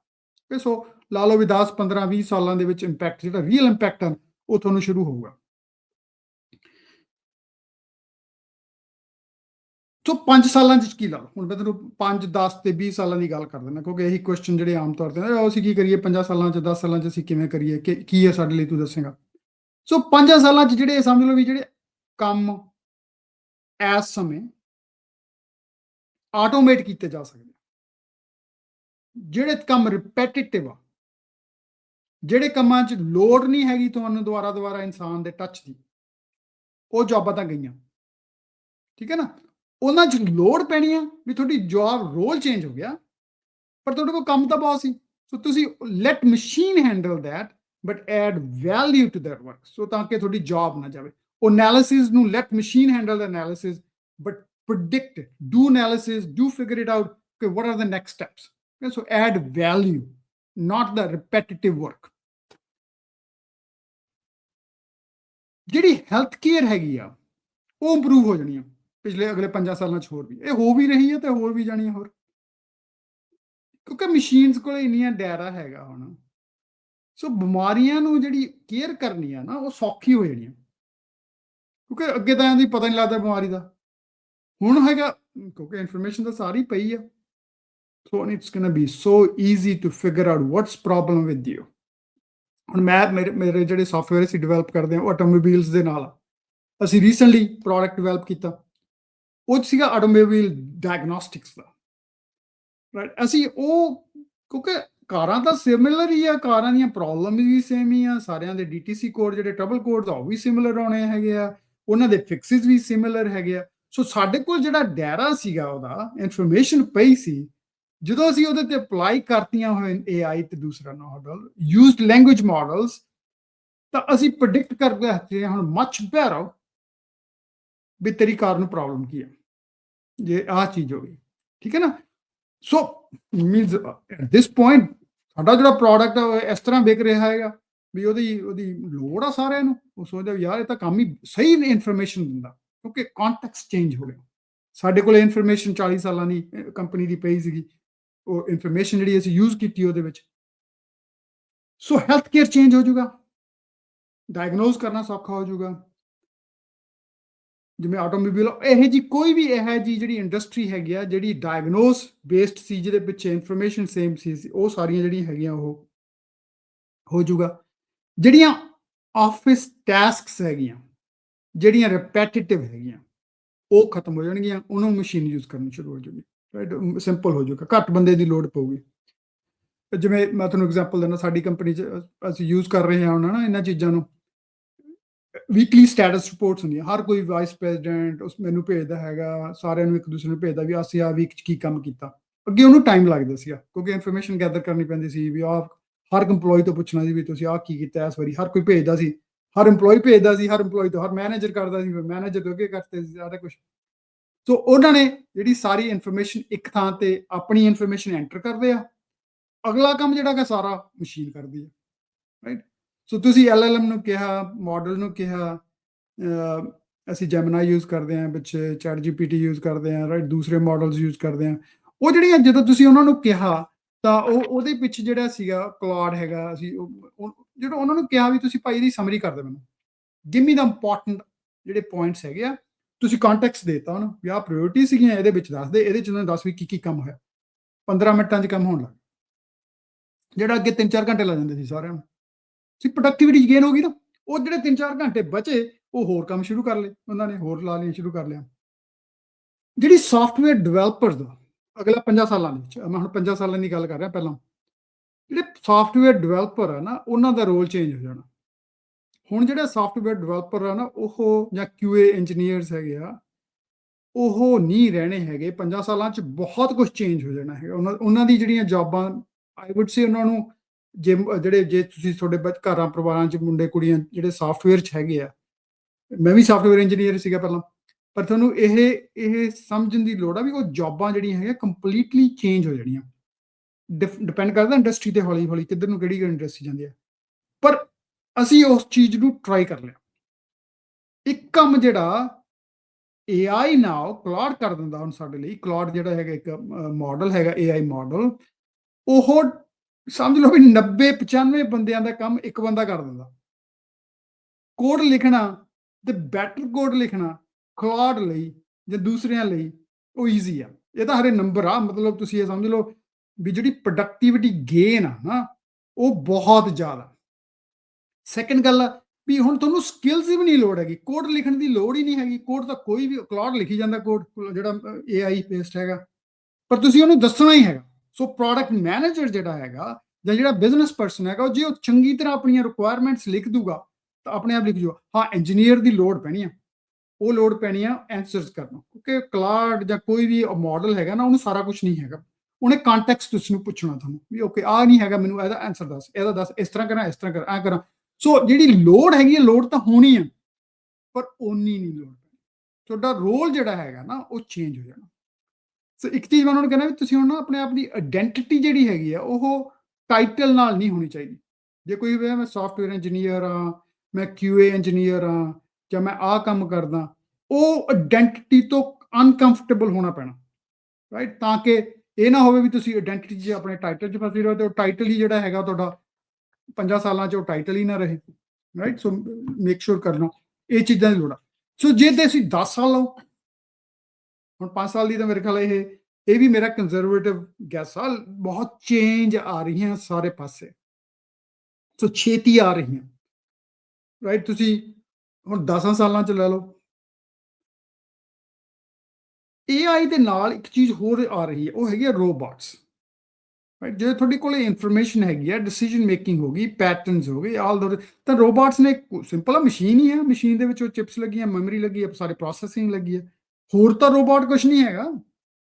ਸੋ ਜੇ ਉਹ ਰੋਬੋਟ ਆਉਣ ਸ਼ੁਰੂ ਹੋ ਗਏ, ਤੇ ਤੁਸੀਂ ਇਹ ਸਮਝ ਲਓ ਵੀ 10 ਸਾਲਾਂ ਦੇ ਵਿੱਚ majority of the restaurants may have robots, ਜਿਨ੍ਹਾਂ ਦਾ ਤੁਸੀਂ ਆਰਡਰ ਕਰੋਗੇ, ਉਹ ਲੈ ਆਉਣਗੇ, ਤੁਹਾਡਾ ਦੱਸ ਦੇਣਗੇ, ਕਰ ਲੈਣਗੇ। ਫਾਰਮਿੰਗ ਦੇ ਵਿੱਚ ਤੁਹਾਡੇ ਰੋਬੋਟਸ ਕੰਮ ਕਰਨਾ ਸ਼ੁਰੂ ਕਰ ਦੇਣਗੇ, ਲਾਈਕ ਲੇਬਰ ਦੀ ਲੋੜ ਹੀ, ਕਿਉਂਕਿ ਕੰਮ ਤਾਂ ਸੇਮ ਹੀ ਆ, ਰਿਪੀਟੀਟਿਵ ਵਰਕ ਆ ਉਹ, ਰਾਈਟ। ਜੇ ਤੁਸੀਂ ਉਹਨੂੰ 10 ਮਸ਼ੀਨਾਂ ਦੇ ਵਿੱਚ ਸੀਗੇ, ਹੁਣ ਕਾਰਾਂ ਬਣਦੀਆਂ, ਮਸ਼ੀਨ ਰੋਬੋਟਸ ਹੀ ਬਣਾਉਂਦੇ ਆ, ਤਾਂ ਫਾਰਮਸ ਦੇ ਵਿੱਚ ਕੰਮ ਕਰਨਾ ਕੀ ਔਖਾ। ਹਸਪੀਟਲ ਹੈਗੇ ਆ, ਉਹਨਾਂ 'ਚ ਰੋਬੋਟਸ ਆ ਜਾਣੇ ਆ, ਹੋਰ ਕਿਉਂਕਿ ਕੰਮ ਤਾਂ ਸੇਮ ਹੀ ਆ। ਆਮ ਟਾਕਿੰਗ ਅਬਾਊਟ 10 years, ਰਾਈਟ। ਕਿਸੇ ਟਾਈਮ ਤੇ ਸਰਜਰੀਆਂ ਵੀ ਕਰ ਦੇਣਗੇ ਰੋਬੋਟਸ, ਪਰ right now let's say 10 years ਕੀ ਹੈਗਾ। ਸੋ ਜਿਹੜੀਆਂ ਇਹ ਚੀਜ਼ਾਂ ਹੈਗੀਆਂ 10 ਸਾਲਾਂ ਦੇ ਵਿੱਚ, ਰੋਬੋਟਸ ਜਿਹੜੀ ਹੈਗੇ ਆ, ਉਹ ਬਹੁਤ ਥਾਵਾਂ ਤੇ ਰੋਬੋਟਸ ਆਉਣੇ ਸ਼ੁਰੂ ਹੋ ਜਾਣਗੇ। ਸੋ ਜੇ ਹੁਣ ਤੁਸੀਂ ਅਗਲੇ 10-15 ਸਾਲਾਂ ਤੋਂ ਬਾਅਦ, ਜੋ 10-15 ਸਾਲਾਂ 20 ਸਾਲਾਂ ਵਿੱਚ is already starting, which is not a problem, but at that time, within let's 10-15 years, ਜਿਹੜੇ ਤੁਹਾਡੇ ਪਰਸਨਲਾਈਜ਼ਡ AI ਅਸਿਸਟੈਂਟ ਹੋਣਗੇ ਨਾ, ਉਹ ਤੁਹਾਡੇ ਵਾਈਡਲੀ ਯੂਜ਼ਡ ਹੋਣੇ ਸ਼ੁਰੂ ਹੋ ਜਾਣਗੇ। ਉਹਦਾ ਮਤਲਬ ਕੀ ਹੈਗਾ ਵੀ ਤੁਸੀਂ ਆਪਣਾ AI ਏਜੰਟ ਜਿਹੜਾ ਹੋਊਗਾ ਨਾ, ਉਹ ਤੁਹਾਡੇ ਸੈੱਲਫੋਨ ਤੇ ਲਾ ਲਓ ਵੀ ਤੁਹਾਡਾ ਆਪਣਾ ਅਸਿਸਟੈਂਟ ਹੈਗਾ, ਜਿਹੜੇ ਨੂੰ ਤੁਸੀਂ ਜੋ ਕੁਝ ਕੰਮ ਕਹੋਗੇ ਉਹ ਕਰ ਦੂਗਾ, ਰਾਈਟ। ਹੁਣ ਵੀ ਸ਼ੁਰੂ ਹੋ ਗਿਆ, ਪਰ ਉਦੋਂ ਤੱਕ ਵਾਈਡਲੀ ਅਡਾਪਸ਼ਨ ਹੋ ਜਾਏਗੀ। ਫੋਰ ਐਗਜ਼ਾਮਪਲ, ਜੇ ਮੈਂ ਮੇਰੇ ਕੋਲੇ ਮੇਰੇ ਫੋਨ ਤੇ ਮੇਰਾ ਅਸਿਸਟੈਂਟ ਹੈਗਾ, ਪਰਸਨਲ ਡਿਜੀਟਲ ਅਸਿਸਟੈਂਟ ਹੈਗਾ, ਜਿਹਨੂੰ ਕਹਾਂ ਮੇਰੀ ਟਿਕਟ ਬੁੱਕ ਕਰ ਦੇ, ਮੈਂ ਆਸਟਨ ਜਾਣਾ ਹੈਗਾ, ਮੈਂ ਯੂਰਪ ਜਾਣਾ ਹੈਗਾ, ਤਾਂ ਕਰ ਦੂਗਾ, ਕੁਛ ਨਹੀਂ ਹੈਗਾ, ਕੋਈ ਪ੍ਰੋਬਲਮ ਨਹੀਂ ਹੈਗੀ, ਕਿਉਂਕਿ ਸਾਰਾ ਕੁਝ ਅਵੇਲੇਬਲ ਹੈਗਾ। ਤੁਸੀਂ ਦੱਸਣਾ ਹੀ ਹੈਗਾ ਕਿਹੜੀ ਦਿਨ ਜਾਣਾ, ਕਿਹੜੀ ਤਰੀਕ ਨੂੰ ਜਾਣਾ, ਕਿਵੇਂ ਜਾਣਾ, ਔਰ ਆਪਸ਼ਨ ਦੇ ਦੂਗਾ ਤੁਹਾਨੂੰ, ਰਾਈਟ। ਤੁਸੀਂ ਆਨਸਰ ਕਰ ਦੇਣਾ, ਓਕੇ ਵੀ ਆਹ ਟਾਈਮ ਠੀਕ ਹੈ, ਠੀਕ ਨੇ। ਸੋ ਸਾਰਾ ਕੁਝ ਦੇ ਪਿੱਛੇ ਤੁਹਾਨੂੰ ਲੋੜ ਨਹੀਂ ਪੈਣੀ ਹੈਗੀ, ਤੁਸੀਂ ਆਪਣੇ ਕੰਮ ਕਰਾ ਸਕਦੇ ਹੋ, ਤਾਂ ਕੰਮ ਉਹ ਰੋਬੋਟਸ ਨੂੰ ਦੱਸ ਦੂਗਾ। ਜਿਵੇਂ ਹੁਣ ਤੁਸੀਂ ਅੱਜ ਦੇਖੇ, ਅੱਜ ਕੱਲ੍ਹ ਹੁੰਦਾ ਹੀ ਆ, ਜੇ ਤੁਸੀਂ ਸਰੀ ਨੂੰ ਜਾਂ ਦੂਸਰੇ ਨੂੰ ਕਹਿੰਦੇ ਵੀ ਆਹ ਕਾਲ ਕਰਦੇ, ਮੇਰੇ ਸ਼ਟਰ ਡਾਊਨ ਕਰਦੇ, ਮੇਰੇ ਉੱਪਰ ਕਰਦੇ, ਆਉਣੇ ਸ਼ੁਰੂ ਹੋ ਗਏ ਨਾ ਸਾਰੀਆਂ ਚੀਜ਼ਾਂ। ਇਸੇ ਤਰ੍ਹਾਂ ਉਹ ਜਿਹੜੇ ਰੋਬੋਟਸ ਹੈਗੇ ਆ, ਉਹ ਵਾਈਡਲੀ ਯੂਜ਼ ਹੋਣੇ ਸ਼ੁਰੂ ਹੋ ਜਾਣਗੇ ਘਰਾਂ ਦੇ ਵਿੱਚ, ਤੁਹਾਡੀ ਕਲੀਨਿੰਗ ਵਾਸਤੇ। ਤੁਸੀਂ ਸਮਾਲ ਟੂਲਸ ਜਿਹੜੇ ਹੈਗੇ ਆ ਤੁਹਾਡੇ ਆਮ, ਮੇਬੀ ਅਸਿਸਟੈਂਟ ਆਲਸੋ, ਕੱਲ ਮਨਜੀਤ ਨਾਲ ਵੀ ਗੱਲ ਕਰਦੇ ਵੀ maybe you will have like not only the personal assistant digital, but you may have a small toys, ਜਿਹੜੇ ਤੁਹਾਡੇ ਕੋਲੇ ਆਪਣੇ ਕੋਲੇ ਹੋਣਗੇ। ਤੁਸੀਂ ਆਪਣਾ ਪਰਸ ਚੋਂ ਕੱਢਿਆ, ਇਹਨੂੰ ਕਿਹਾ ਵੀ ਹੋ ਕਿ ਦੱਸ ਬਈ ਮੇਰਾ ਦਿਲ, ਮੇਰਾ ਨਾ ਅੱਜ ਸੈਡ ਆ, ਮੈਨੂੰ ਆ ਹੋ ਗਿਆ, ਤੁਹਾਡੇ ਨਾਲ ਗੱਲਬਾਤ ਕਰੂਗਾ। ਇੱਕ ਡਿਜੀਟਲ ਮਸ਼ੀਨ ਆ, ਉਹਨੇ ਮਸ਼ੀਨ ਨੇ ਇਮੋਸ਼ਨਸ ਵੀ ਸਮਝ ਕਰਨੇ ਸ਼ੁਰੂ ਕਰ ਲੈਣੇ, ਕਿਉਂਕਿ ਐਡੀ ਕਿਹੜੀ ਗੱਲ ਆ, ਇਮੋਸ਼ਨ ਜਿਹੜੇ ਆ 10-15 ਇਮੋਸ਼ਨਸ ਆ ਨਾ ਤੁਹਾਡੇ ਫੇਸ ਦੇ, ਗੁੱਸੇ ਦਾ, ਖੁਸ਼ੀ ਦਾ, ਉਦਾਸ ਹੋਣਾ, ਦੂਸਰਾ ਉਹ ਇਮੋਸ਼ਨਸ ਵੀ ਆਲਰੇਡੀ ਮਸ਼ੀਨ ਬਿਲਡ ਕਰ ਲੈਣੇ ਹੈਗੇ ਆ ਰੋਬੋਟਸ ਦੇ। ਸੋ ਜੇ ਹੁਣ ਤੁਸੀਂ ਉਸ ਤੋਂ ਅੱਗੇ ਚੱਲੋ, ਤਾਂ ਫਿਰ ਉਹ ਜਿਹੜੀ ਅੱਗੇ ਜ਼ਿੰਦਗੀ ਚੱਲੀ ਜਾਊਗੀ, ਤਾਂ 50 ਸਾਲ 100 ਸਾਲਾਂ ਦੇ ਵਿੱਚ ਸ਼ਾਇਦ ਮੈਂ ਤਾਂ ਨਾ ਹੋਊਗਾ ਇਸ ਸਮੇਂ ਦੇ ਇਸ ਧਰਤੀ ਦੇ ਉੱਤੇ, ਪਰ ਹੋ ਸਕਦਾ ਉਦੋਂ ਤੁਹਾਡੀ ਜਿਹੜੀ ਆਪਣੀ ਗਲੋਬਲ ਸੁਸਾਇਟੀ ਆ ਉਹ ਚੇਂਜ ਹੋ ਜਾਏ ਬਿਲਕੁਲ ਹੀ। ਉਦੋਂ ਪ੍ਰੋਡਕਟਿਵਿਟੀ ਇੰਨੀ ਵੱਧ ਜੂਗੀ, ਰੋਬੋਟਸ ਇੰਨੇ ਆ ਜਾਣਗੇ। ਸੋ ਫਿਰ ਜਿਹੜੀ ਸੁਸਾਇਟੀ ਕਿਵੇਂ ਰਨ ਕਰਦੀ ਹੈ, ਸ਼ਾਇਦ ਵੀ ਨੀਡ ਡਿਫਰੈਂਟ ਮਾਡਲਸ। ਇਹ ਤਾਂ ਫਿਊਚਰ ਦਾ ਸਟੱਫ ਆ, let's not worry too much about it. ਜਿਹੜੀਆਂ ਹੁਣ ਆਪਣੇ ਕੋਲ 5-7 ਮਿੰਟ ਹੋਰ ਆ, ਮੈਂ ਤੁਹਾਨੂੰ ਜਿਹੜੀ ਗੱਲ ਪਹਿਲੀ ਗੱਲ ਜਿਹੜੀ ਹੈ ਨਾ, ਉਹ ਡੈਵਸ ਹੈਗੀ ਇੱਕ, ਉਹਨੂੰ ਕਹਿੰਦੇ ਉਹਦੇ ਵਿੱਚ ਕਿਸੇ ਵਰਲਡ ਇਕਨੋਮਿਕ ਫੋਰਮ ਆ, ਰਾਈਟ। ਉਹਨਾਂ ਨੇ ਪ੍ਰੈਡਿਕਟ ਕੀਤਾ, ਉਹ ਕਹਿੰਦੇ ਵੀ ਜਿਹੜੀਆਂ 40% ਜੌਬਾਂ ਹੈਗੀਆਂ ਉਹ ਇੰਪੈਕਟ ਹੋ ਜਾਣਗੀਆਂ। ਸੋ ਜੇ ਤੁਸੀਂ 40% ਗਲੋਬਲੀ ਲਾਓ ਤਾਂ USA ਦੇ ਵਿੱਚ 160 ਮਿਲੀਅਨ ਜੌਬਾਂ, ਰਾਈਟ। ਸੋ ਜੇ ਤੁਸੀਂ ਲਾ ਲਓ 160 ਮਿਲੀਅਨ ਤਾਂ 64 ਮਿਲੀਅਨ ਜਿਹੜੀਆਂ ਹੈਗੀਆਂ ਉਹਦੇ ਨੇੜੇ ਤੇੜੇ ਜਿਹੜਾ ਹੈਗਾ ਉਹ ਤੁਹਾਡੀਆਂ ਇੰਪੈਕਟ ਹੋ ਜਾਣੀਆਂ ਜੌਬਾਂ। ਸੋ ਜੇ 64 ਮਿਲੀਅਨ ਜੌਬਾਂ ਅਮਰੀਕਾ 'ਚ ਇੰਪੈਕਟ ਹੋ ਜਾਣੀਆਂ ਤਾਂ ਅਪਰੋਕਸੀਮੇਟਲੀ 800 ਮਿਲੀਅਨ ਜੌਬਾਂ ਜਿਹੜੀਆਂ ਹੈਗੀਆਂ ਨਾ ਗਲੋਬਲੀ ਇੰਪੈਕਟ ਹੋ ਜਾਣੀਆਂ। ਸੋ ਜਦੋਂ ਇੰਨੀਆਂ ਜੌਬਾਂ ਇੰਪੈਕਟ ਹੋਣੀਆਂ ਹੈਗੀਆਂ, ਜੇ ਟ੍ਰਾਂਜੀਸ਼ਨ ਨਹੀਂ ਹੁੰਦੀ ਹੈਗੀ, ਗਵਰਨਮੈਂਟ ਉਹਦੇ ਵੱਲ ਧਿਆਨ ਨਹੀਂ ਦਿੰਦੀ ਹੈਗੀਆਂ, ਕਾਰਪੋਰੇਸ਼ਨਸ ਉਹਦੇ ਵੱਲ ਧਿਆਨ ਨਹੀਂ ਦਿੰਦੀਆਂ, ਤਾਂ ਫਿਰ ਅਨਰੈਸਟ ਵੀ ਹੋ ਸਕਦਾ, ਰਾਈਟ। ਉਹਦੇ ਲਈ ਸਾਨੂੰ ਆਪ ਤਿਆਰ ਹੋਣਾ ਪੈਣਾ। ਸੋ ਸਾਨੂੰ ਉਸ ਦੇ ਵਿੱਚ ਜਿਹੜੀ ਹੈਗੀ ਆ ਇਹ ਸਾਡੀ ਜ਼ਿੰਮੇਵਾਰੀ ਬਣਦੀ ਆ। ਇਹ ਕਿਸੇ ਦੀ ਗਵਰਨਮੈਂਟ ਨੂੰ ਨਾ ਲਈਏ ਵੀ ਉਹਨਾਂ ਦੀ ਜ਼ਿੰਮੇਵਾਰੀ ਹੈ, ਸਾਡੀ ਆਪਣੀ ਵੀ ਜ਼ਿੰਮੇਵਾਰੀ ਬਣਦੀ ਹੈ ਵੀ ਅਸੀਂ ਆਪਣੇ ਆਪ ਨੂੰ ਤਿਆਰ ਕਰੀਏ ਉਸ ਚੇਂਜ ਲਈ, ਰਾਈਟ। ਉਹ ਜਿਹੜੀ ਚੇਂਜ ਆ ਬਿਗੇਸਟ ਚੇਂਜ ਹੋਣੀ ਹੈ ਇਸ ਸਮੇਂ ਆਪਣੇ ਅਗਲੇ 15-20 ਸਾਲਾਂ ਦੇ ਵਿੱਚ, ਜੇ ਇਹ ਸਾਰਾ ਕੁਝ ਇਸੇ ਤਰ੍ਹਾਂ ਹੀ ਚੱਲਦਾ ਰਿਹਾ। ਸੋ ਜੇ ਇੰਨੀਆਂ ਜੌਬਾਂ ਜਿਹੜੀਆਂ ਹੈਗੀਆਂ ਉਹ ਇੰਪੈਕਟ ਹੋਣੀਆਂ ਹੈਗੀਆਂ ਤਾਂ ਉਹਦੇ 'ਚ ਇਹ ਸਮਝਣ ਦੀ ਲੋੜ ਆ, ਆਪਾਂ ਨੂੰ ਆਪਣੇ ਬੱਚਿਆਂ ਨੂੰ ਦੱਸਣ ਦੀ ਲੋੜ ਆ, ਆਪਾਂ ਨੂੰ ਸਮਝਣ ਦੀ ਲੋੜ ਆ ਵੀ ਪਹਿਲੀ ਗੱਲ ਸਾਨੂੰ ਕੰਟੀਨਿਊਸ ਆਪਣੀ ਲਰਨਿੰਗ ਤੋਂ ਨਹੀਂ ਮੁੱਕਣਾ ਚਾਹੀਦਾ, ਘਟਣਾ ਚਾਹੀਦਾ। ਆਪਣਾ ਦਾ ਮਤਲਬ ਹੀ ਸਿੱਖ ਦਾ ਮਤਲਬ ਵੀ ਕੰਟੀਨਿਊਸ ਲਰਨਰ ਹੈਗਾ, ਰਾਈਟ। ਆਪਾਂ ਨੂੰ ਚੇਂਜ ਦਾ ਪਾਰਟ ਬਣਨਾ ਚਾਹੀਦਾ ਤੇ ਲਰਨ ਕਰਨਾ ਚਾਹੀਦਾ, ਅੰਡਰਸਟੈਂਡ ਕਰਨਾ ਚਾਹੀਦਾ ਵੀ ਸਾਡੇ ਕੋਲੇ ਕਿਹੜੀ ਸਕਿੱਲ ਸੈੱਟ ਆ ਜਿਹੜੀ ਆਉਣ ਵਾਲੇ ਸਮੇਂ 'ਚ ਯੂਜ਼ਫੁਲ ਹੋਊਗੀ, ਤੇ ਜਿਹੜੀ ਟੱਚ ਆ ਉਹ ਘਟ ਜਾਣਾ ਚਾਹੀਦਾ, ਟੱਚ ਘਟ ਜਾਣਾ ਤੇ ਵੈਲਿਊ ਵੱਧ ਜਾਣੀ, ਰਾਈਟ। ਉਹ ਸਾਨੂੰ ਵੈਲਿਊ ਬੇਸ ਜਿਹੜੀ ਹੈਗੀ ਹੈ ਨਾ ਉਹਦੇ ਵਿੱਚ ਆਪਣੇ ਕੰਮਕਾਰ ਜਿਹੜੇ ਹੈਗੇ ਆ ਉਹਦੇ 'ਚ ਆਪਾਂ ਨੂੰ ਸਿੱਖਣ ਦੀ ਲੋੜ ਆ। ਇੱਕ ਹੈਗਾ ਵੀ ਪੈਸ਼ਨਸ, ਜੇ ਜੌਬ ਚਲੀ ਵੀ ਗਈ ਤੇ ਹੋਰ ਕੋਈ ਨਹੀਂ ਵੀ ਮਿਲੀ, ਨਾ ਹੀ ਸਾਡੇ ਕੋਲ ਸਕਿੱਲ ਸੈੱਟ ਹੈਗੀ, ਇੱਕ ਪੈਸ਼ਨ ਤਾਂ ਹੈਗਾ ਨਾ ਸਾਰਿਆਂ ਕੋਲੇ। ਉਹ ਪੈਸ਼ਨ ਦੇ ਅਰਾਊਂਡ ਤੁਸੀਂ ਇਹ ਸੋਚਣਾ ਸ਼ੁਰੂ ਕਰ ਦਿਓ ਵੀ ਅਸੀਂ ਬਿਜ਼ਨਸ ਕਿਵੇਂ ਕ੍ਰੀਏਟ ਕਰ ਸਕਦੇ। ਮੇਬੀ 5 ਸਾਲ ਨੂੰ 7-10 ਸਾਲਾਂ ਨੂੰ ਇਹ ਸਮਾਂ ਆਊਗਾ ਜਿੱਥੇ ਲੈਟਸ ਸੇ ਕੋਈ ਬੰਦਾ ਵਧੀਆ ਖਾਣਾ ਪੈਣਾ ਬਣਾਉਂਦਾ ਆਪਣੇ ਆਪਣੇ ਆਪਣੇ ਆਪਣੇ ਘਰਾਂ 'ਚ ਹੀ, ਸਾਰੇ ਲਾ ਲਓ ਨਾ, ਜਿਹੜੇ ਬੀਬੀਆਂ ਹੈਗੀਆਂ ਜਾਂ ਦੂਸਰੇ ਹੈਗੇ ਆ ਉਹ ਕਈ ਵਾਰੀ ਬਹੁਤ ਵਧੀਆ ਖਾਣਾ ਬਣਾਉਂਦੇ ਆ, ਕੋਈ ਚੀਜ਼ਾਂ ਸਪੈਸ਼ਲ ਬਣਾ ਲੈਂਦੇ ਆ, ਉਹਨਾਂ ਨੂੰ ਅਸੀਂ ਸੈਲ ਕਿਵੇਂ ਕਰ ਸਕਦੇ ਹਾਂ, ਰਾਈਟ। ਕੋਈ ਹੋਰ ਕਿਸੇ ਕੋਲੇ ਪੇਂਟਿੰਗ ਦੀ ਸਕਿੱਲ ਹੈਗੀ ਆ, ਕਿਸੇ ਕੋਲੇ ਲਿਖਣ ਦੀ ਸਕਿੱਲ ਹੈਗੀ ਆ, ਕਿਸੇ ਕੋਲੇ ਹੋਰ ਗਾਰਡਨਿੰਗ ਦੀ ਸਕਿੱਲ ਹੈ, ਕੋਈ ਡਿਫਰੈਂਟ ਚੀਜ਼ਾਂ ਹੋਣਗੀਆਂ ਜਿਹੜੀਆਂ ਸਾਡੇ ਕੋਲ ਸਕਿੱਲ ਹੈਗੀ ਹੈ, ਪੈਸ਼ਨ ਹੈਗਾ। ਸੋ ਉਹਦੇ ਸੋਚਣਾ, ਸੋ ਹਰ ਇਨਸਾਨ ਨੂੰ ਐਂਟਰਪ੍ਰੈਨਿਓਰ ਬਣਨ ਦੀ ਲੋੜ ਪੈਣੀ ਹੈ। ਉਹਦੇ 'ਚ ਕੀ ਹੈਗਾ ਵੀ ਮੈਂ ਆਪਣਾ ਸਮਾਨ ਕਿਵੇਂ ਵੇਚ ਸਕਦਾ। ਹੁਣ ਤੁਸੀਂ ਕੰਪਨੀਆਂ ਤਾਂ ਬਣਾ ਨਹੀਂ ਸਕਣੀਆਂ ਕਿਉਂਕਿ ਉਹਦੇ ਲਈ ਪੈਸੇ ਚਾਹੀਦੇ ਹੋਣੇ ਹੈ ਨਾ। ਉਹਨੂੰ ਸੋਸ਼ਲ ਮੀਡੀਆ ਤੇ ਸੈੱਲ ਕਰੋਗੇ ਕਿਉਂਕਿ ਉਹ ਤਾਂ ਚੀਪ ਆ ਨਾ, ਸਾਰੇ ਜਾਣੇ ਇੱਕ ਦੂਸਰੇ ਨਾਲ ਫੋਨ ਤੇ ਲੱਗੀ, ਉਹ ਤਾਂ ਲੱਗੇ ਹੀ ਰਹਿਣੇ ਹੈਗੇ ਉਦੋਂ ਵੀ। ਸੋ ਅਸੀਂ ਆਪਣਾ so understanding social media, understanding how to promote your business on social media, ਉਹਦੀ ਲੋੜ ਸਿੱਖਣਾ ਸ਼ੁਰੂ ਕਰ ਦੇਣਾ ਚਾਹੀਦਾ ਜੇ ਤੁਹਾਨੂੰ ਲੱਗਦਾ ਵੀ ਤੁਹਾਡੀ ਜੌਬ ਨੂੰ ਖਤਰਾ ਹੈਗਾ। ਇਹ ਜਿਹੜੀਆਂ ਚੀਜ਼ਾਂ ਹੈਗੀਆਂ ਨਾ, ਜੇ ਫਿਰ ਵੀ ਲੈਟਸ ਸੇ ਇਹ ਲੋਕ ਆਪਾਂ ਜਿਹੜੇ ਤਾਂ ਚੇਂਜ ਹੋ ਜਾਣਗੇ, ਚਾਹੇ ਉਹ ਆਪਣਾ ਨਵਾਂ ਬਿਜ਼ਨਸ ਸ਼ੁਰੂ ਕਰ ਲਿਆ, ਕਿਸੇ ਨੇ ਨਵੀਂ ਸਕਿੱਲ ਸੈਟ ਡਿਵੈਲਪ ਕਰ ਲਈ, ਕਿਸੇ ਨੇ ਉਹ ਤਾਂ ਐਡਜਸਟ ਕਰ ਦੇਣਗੇ ਆਪਣੀ ਇਸ ਚੇਂਜ 'ਚ। ਪਰ ਕੁਝ ਸੈਗਮੈਂਟ ਹੋਊਗਾ ਸਾਡੀ ਸੋਸਾਇਟੀ ਦਾ ਜਿਹੜਾ ਨਹੀਂ ਚੇਂਜ ਕਰ ਪਾਉਂਦਾ। ਉਹਦੇ ਕੋਲੇ ਨਾ ਤਾਂ ਇੰਨੀ ਸਮਝ ਲਓ ਵੀ ਸ਼ਕਤੀ ਹੋਣੀ, ਦਿਮਾਗ ਹੋਣਾ ਹੈਗਾ, ਨਾ ਹੀ ਉਹਨਾਂ ਕੋਲ ਰਿਸੋਰਸਿਸ ਹੋਣੇ, ਅੰਡਰਸਟੈਂਡੇਬਲ, ਕੋਈ ਚੱਕਰ ਨਹੀਂ ਹੈਗਾ, ਰਾਈਟ। ਪਰ ਉਹਦੇ ਲਈ ਗੌਰਮੈਂਟਾਂ ਨੂੰ, ਬਿਜ਼ਨਸਿਸ ਨੂੰ ਸੋਚਣਾ ਪੈਣਾ ਹੈਗਾ ਵੀ maybe we need to start thinking about, ਜਿਵੇਂ ਆਪਾਂ ਕਹਿੰਦੇ ਨਾ ਸੋਸ਼ਲ ਸਿਕਿਉਰਿਟੀ ਰਿਟਾਇਰਮੈਂਟ ਤੇ ਮਿਲਦੀ ਆ, ਸੋਸ਼ਲ ਸਿਕਿਉਰਿਟੀ ਮੇ ਸਟਾਰਟ ਜਦੋਂ ਤੇ ਜੰਮਦਾ ਬੱਚਾ, ਤਾਂ ਕਿ ਉਹਨੂੰ ਸਾਧਨ ਮਿਲ ਜੇ, ਉਹਨੂੰ ਆਪਣੇ, ਜੇ ਉਹ ਚੇਂਜ ਨਹੀਂ ਕਰ ਸਕਦਾ, ਰਾਈਟ, ਜਿਉਂ ਆਪਣੀ ਡਿਵੈਲਪ ਕਰੀ ਜਾਊਗਾ, ਚੇਂਜ ਆਊਗਾ, ਸੋਸਾਇਟੀ 'ਚ ਆ ਜਾਊਗਾ, maybe you can take it off, right, it's not a problem. ਪਰ ਜਦੋਂ ਅਰਲੀ ਔਨ, ਕਈ ਲੋਕਾਂ ਨੂੰ ਯੂਨੀਵਰਸਲ ਇਨਕਮ ਦਾ ਨਾਮ ਵੀ ਦਿੰਦੇ ਆ, ਪਰ ਮੇਰੇ ਹਿਸਾਬ ਨਾਲ ਉਹ ਸੋਸ਼ਲ ਸਿਕਿਉਰਿਟੀ ਤੁਹਾਨੂੰ ਜਿਹੜੀ ਹੈਗੀ ਹੈ, ਜੇ ਤੁਸੀਂ ਉਹ ਸੋਸਾਇਟੀ ਦਾ ਪਾਰਟ ਨਹੀਂ ਬਣ ਸਕਦੇ, ਜੇ ਤੁਸੀਂ ਉਸ ਚੇਂਜ ਨਹੀਂ ਕਰ ਸਕਦੇ, ਉਹਦੇ 'ਚ ਪਾਰਟਿਸਿਪੇਟ ਨਹੀਂ ਕਰ ਸਕਦੇ, ਤਾਂ ਤੁਹਾਡੇ ਜੂਨ ਦਾ ਰਾਹ ਦਾ ਸਾਧਨ ਜਿਹੜਾ ਹੈਗਾ ਉਹ ਤੁਹਾਨੂੰ ਗਵਰਨਮੈਂਟਾਂ ਨੂੰ ਜਾਂ ਬਿਜ਼ਨਸਾਂ ਨੂੰ ਸਮਹਾਉ ਸਮ ਪਲੇਸ ਕ੍ਰੀਏਟ ਕਰਨਾ ਪੈਣਾ। ਸੋ ਹੁਣ ਅਖੀਰ ਤੇ ਮੈਂ ਤੁਹਾਨੂੰ ਇਹੀ ਗੱਲ ਕਹਿ ਸਕਦਾ ਹੈਗਾ ਵੀ ਕੋਈ ਟੈਕਨੋਲੋਜੀ ਜਿਹੜੀ ਹੈਗੀ ਹੈ ਨਾ ਉਹ ਮਾੜੀ ਨਹੀਂ, ਠੀਕ ਹੈ ਨਾ, ਤੇ ਇਹਦੇ ਤੋਂ ਭੱਜਣ ਦੀ ਲੋੜ ਨਹੀਂ ਹੈਗੀ। ਹੁਣ ਆਪਾਂ ਮੈਂ ਤੁਹਾਨੂੰ ਚਲੋ ਇੱਕ ਗੱਲ ਹੋਰ ਕਹਿਣਾ, ਹੁਣ ਜਿਵੇਂ ਟਰੱਕਿੰਗ ਹੈਗੀ ਆ, ਹਨਾ, ਟਰੱਕਿੰਗ ਦੇ ਵਿੱਚ ਇੱਕ ਬੜੀ ਰਿਪੈਟਿਟਿਵ ਥਿੰਗ ਆ, ਬਹੁਤ ਮਿਹਨਤ ਲੋੜ ਆ, ਪਰ ਵੈਰੀ ਰਿਪੈਟਿਟਿਵ। ਤੁਸੀਂ ਟਰੱਕ 'ਚ ਬਹਿ ਕੇ ਲਾਤਾ, ਫਿਰ ਫਰੀਵੇ ਤੇ ਬੈਠੇ ਹੋ ਤਾਂ ਬੈਠੇ ਹੋ, ਰਾਈਟ। ਬਸ ਇੰਨਾ ਕੀ ਖਿਆਲ ਰੱਖਣ ਦੀ ਲੋੜ ਆ ਵੀ ਕੋਈ ਆ ਕੇ ਵਿੱਚ ਨਾ ਵੱਜੇ, ਮੈਂ ਨਾ ਕਿਸੇ ਦੇ ਵਿੱਚ ਵੱਜਾਂ, ਜਾਂ ਮੈਂ ਕਿੱਥੇ ਐਗਜ਼ਿਟ ਲੈਣਾ ਜਾਂ ਕਿੱਥੇ ਉਹ ਕਰਨਾ ਹੈਗਾ। ਇਹ ਕੰਮ ਬਹੁਤ ਈਜ਼ੀ ਆ ਮਸ਼ੀਨ ਨੂੰ ਕਰਨੇ। ਸੋ ਆਉਣ ਵਾਲੇ ਸਮੇਂ ਦੇ ਵਿੱਚ ਆਲਰੇਡੀ ਚੱਲ ਰਿਹਾ ਹੈਗਾ, ਆਟੋਨਮਸ ਟਰੱਕਸ ਹੈਗੇ ਆ, ਆਟੋਨਮਸ ਜਿਹੜੀਆਂ ਕਰੂਜ਼ਸ ਚੱਲ ਪਈਆਂ ਹੈਗੀਆਂ, ਮਸ਼ੀਨਸ ਹੈਗੀਆਂ, ਜਹਾਜ਼ ਵੀ ਆਟੋਨਮਸ ਹੋ ਗਏ। ਸੋ ਇਹ ਨਾਲੇ ਕਾਸਟ ਘਟੀ ਜਾਂਦੀ ਹੈਗੀ ਉਹਨਾਂ ਦੀ, ਰਾਈਟ। ਸੋ ਇਹ ਸਮਝ ਲਓ ਵੀ ਟਰੱਕਿੰਗ ਜਿਹੜੀ ਹੈਗੀ ਆ ਨਾ, ਉਹਦਾ ਬਿਜ਼ਨਸ ਮਾਡਲ ਚੇਂਜ ਹੋਊਗਾ। ਸੋ ਬੀ ਪ੍ਰੀਪੇਅਰਡ ਫॉर ਇਟ। ਜਿਵੇਂ ਕਾਰਾਂ ਦੀਆਂ ਟੈਕਸੀਆਂ ਦਾ ਚਲਾਉਂਦੇ ਸੀਗੇ, ਹੁਣ ਆਟੋਨਮਸ ਉਬਰ ਆ ਗਈ, ਲਿਫਟ ਆ ਗਈ, ਹੁਣ ਉਹਦੇ ਤੋਂ ਵੀ ਚੇਂਜ ਹੋ ਜਾਣਾ ਹੈਗਾ, ਰਾਈਟ। ਹੁਣ ਆਟੋਨਮਸ ਆ ਜਾਣੀਆਂ ਹੈਗੀਆਂ।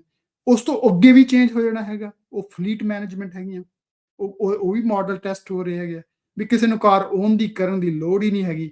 ਤੁਸੀਂ ਸਵੇਰੇ ਉੱਠੇ, ਆਪਣੇ ਸੈੱਲਫੋਨ ਤੋਂ ਕਿਹਾ ਵੀ ਮੈਨੂੰ ਕਾਰ ਚਾਹੀਦੀ 4 ਵਜੇ, 4 ਵਜੇ ਤੁਹਾਡੀ ਆਈ, ਤੁਹਾਨੂੰ ਛੱਡਤਾ ਉਹਨੇ, ਤੁਹਾਡੇ ਬੱਚਿਆਂ ਨੂੰ ਛੱਡਤਾ, ਆਪ ਆਪਣੀ ਜਾ ਕੇ ਪਾਰਕ ਹੋ ਗਈ ਕਿਤੇ, ਉਹ ਫਿਰ ਕਿਸੇ ਨੇ ਕੰਮ ਕਰਿਆ ਜੀ, ਰਾਈਟ। ਸੋ ਇਹ ਨੂੰ ਫਲੀਟ ਮੈਨੇਜਮੈਂਟ ਆ, ਇਹਦੇ ਵਿੱਚ ਜਿਹੜੀਆਂ ਕਹ ਲਓ ਵੀ ਸ਼ੇਅਰਡ ਓਨਰਸ਼ਿਪ ਹੈਗੀ ਆ, ਇਹ ਸਾਰੇ ਮਾਡਲ ਚੇਂਜ ਹੋਣੇ ਆ, ਤੇ ਇਹਨਾਂ ਨੂੰ ਮਤਲਬ ਟੈਸਟ ਹੋ ਰਹੇ ਹੈਗੇ, ਇਹਨਾਂ 'ਚ ਕੋਈ ਸਮੇਂ ਦੀ ਗੱਲ ਹੀ ਹੈ ਜਦੋਂ ਆਉਣਾ ਹੈਗਾ, ਰਾਈਟ। ਪਰ ਆਪਣੀ ਜਿਹੜੀ ਲਰਨਿੰਗ ਆ ਨਾ, ਉਹਨੂੰ ਨਾ ਬੰਦ ਕਰਿਓ। ਸੋ ਜਿੱਥੇ ਜਜਮੈਂਟ ਦੀ ਲੋੜ ਆ, ਜਿੱਥੇ ਹੋਰਾਂ ਚੀਜ਼ਾਂ ਦੀ ਲੋੜ ਹੈਗੀ ਆ, ਜਿੱਥੇ ਸਾਨੂੰ ਇਹ ਮੇਕ ਸ਼ੋਰ ਕਰਨ ਦੀ ਲੋੜ ਆ ਵੀ ਅਸੀਂ ਇਮੋਸ਼ਨਸ ਨੂੰ ਲੂਜ਼ ਨਾ ਕਰ ਦਈਏ, ਹਿਊਮਨ ਟੱਚ ਨੂੰ ਨਾ ਲੂਜ਼ ਕਰ ਦਈਏ, ਐਮਪਥੀ ਨੂੰ ਨਾ ਲੂਜ਼ ਕਰ ਦਈਏ, ਕਮਿਊਨੀਕੇਸ਼ਨ ਨੂੰ ਨਾ ਲੂਜ਼ ਕਰ ਦਈਏ, ਟੀਮ ਵਰਕ ਨੂੰ ਨਾ ਲੂਜ਼ ਕਰ ਦਈਏ, ਕਿਉਂਕਿ ਉਹਨਾਂ ਚੀਜ਼ਾਂ ਨੂੰ ਹਰੇ ਪਹੁੰਚਣ ਦੇ ਵਿੱਚ ਟਾਈਮ ਲੱਗਣਾ। ਉਹਨਾਂ ਚਿਰ ਸਾਨੂੰ ਲੋੜ ਆ ਵੀ ਅਸੀਂ ਇਹ ਜਿਹੜੀਆਂ ਹਿਊਮਨਸ ਸਕਿੱਲਸ ਹੈਗੀਆਂ, ਉਹਨਾਂ ਨੂੰ ਨਾ ਭੁੱਲੀਏ, ਉਹਨਾਂ ਨੂੰ ਕੰਟੀਨਿਊ ਡਿਵੈਲਪ ਕਰਦੇ ਰਹੀਏ। Communication, empathy, team work, right. ਜਿਹੜੇ ਇਹ ਲੋੜ ਹੈਗੀ ਹੈ, ਜਿੱਥੇ ਟੱਚ ਨਾ ਹੋਵੇ, ਵੈਲਿਊਜ਼ ਜਿੱਥੇ ਤੁਸੀਂ ਐਡ ਕਰ ਸਕਦੇ ਹੋ। ਤੇ ਜਿਹੜੀ ਐਮਬਰੇਸ ਹੈਗੀ ਹੈ ਚੇਂਜ ਨੂੰ, ਉਹਨਾਂ ਤੋਂ ਪਿੱਛੇ ਨਾ ਹਟਿਓ। ਆਪਾਂ ਜਿਵੇਂ ਕਹ ਲਓ ਵੀ ਆਪਣੀ ਕਮਿਊਨਿਟੀ 'ਚ ਤਾਂ ਚੇਂਜ ਬਹੁਤ ਹੀ ਆਈ ਹੈ ਸ਼ੁਰੂ ਤੋਂ ਹੀ, ਕਿੰਨੇ ਸਾਲਾਂ ਤੋਂ, ਸਦੀਆਂ ਤੋਂ ਚੱਲਦਾ ਆ ਰਿਹਾ ਹੈਗਾ। ਸੋ ਆਪਣੇ ਲਈ ਕੋਈ ਵੱਡੀ ਗੱਲ ਨਹੀਂ ਹੈਗੀ ਹੈ, ਇੱਕ ਵਾਰੀ ਫਿਰ ਚੇਂਜ 'ਚੋਂ ਲੰਘਣਾ ਤੇ ਚੇਂਜ ਦੇ ਵਿੱਚ ਕਰਨਾ, ਠੀਕ ਹੈ ਨਾ। ਸੋ ਦੋਸਤੋ, ਗੱਲਾਂ ਤਾਂ ਬਹੁਤ ਕਰਨ ਵਾਲੀਆਂ ਇਹਦੇ ਅਰਾਊਂਡ, ਕਿਤੇ ਫਿਰ ਹੋਰ ਟੌਪਿਕ ਦੇ ਵਿੱਚ ਫਿਰ ਇਸ ਦੇ ਵਿੱਚ ਗੱਲ ਕਰਾਂਗੇ। ਪਰ ਅੱਜ ਮੇਰੀ ਕੋਸ਼ਿਸ਼ ਸੀਗੀ ਵੀ ਤੁਹਾਨੂੰ ਜਿਹੜੀ ਆਰਟੀਫਿਸ਼ੀਅਲ ਇੰਟੈਲੀਜੈਂਸ ਆ, ਉਹਨੂੰ ਇੱਕ ਸਿੰਪਲ ਲੈਂਗੁਏਜ ਦੇ ਵਿੱਚ, ਆਮ ਕਾਮਨ ਪਰਸਨ ਦੀ ਲੈਂਗੁਏਜ ਦੇ ਵਿੱਚ, ਉਹਦਾ ਇੰਪੈਕਟ ਕੀ ਆ, ਕਰਦੇ ਪਿੱਛੇ ਕੀ ਹੁੰਦਾ, ਉਹ ਤੁਹਾਡੇ ਨਾਲ ਸ਼ੇਅਰ ਕਰਾਂ। ਸੋ ਹੋਪਫੁਲੀ ਤੁਸੀਂ ਇੰਜੋਏ ਕੀਤਾ ਹੋਊਗਾ। ਤੇ ਅਗਲੇ ਪ੍ਰੋਗਰਾਮ ਤੱਕ ਤੁਹਾਨੂੰ ਸਾਰਿਆਂ ਨੂੰ ਸਤਵਿੰਦਰ ਸਿੰਘ ਮੰਗਟ ਵੱਲੋਂ ਪਿਆਰ ਭਰੀ ਸਤਿ ਸ਼੍ਰੀ ਅਕਾਲ। ਤੇ ਅਗਲੇ ਪ੍ਰੋਗਰਾਮ ਦੇ ਵਿੱਚ ਫਿਰ ਤੁਹਾਨੂੰ ਮਿਲਾਂਗੇ। ਜੁੜੇ ਰਹੋ ਪੰਜਾਬੀ ਰੇਡੀਓ USA ਦੇ ਨਾਲ। ਸਤਿ ਸ਼੍ਰੀ ਅਕਾਲ।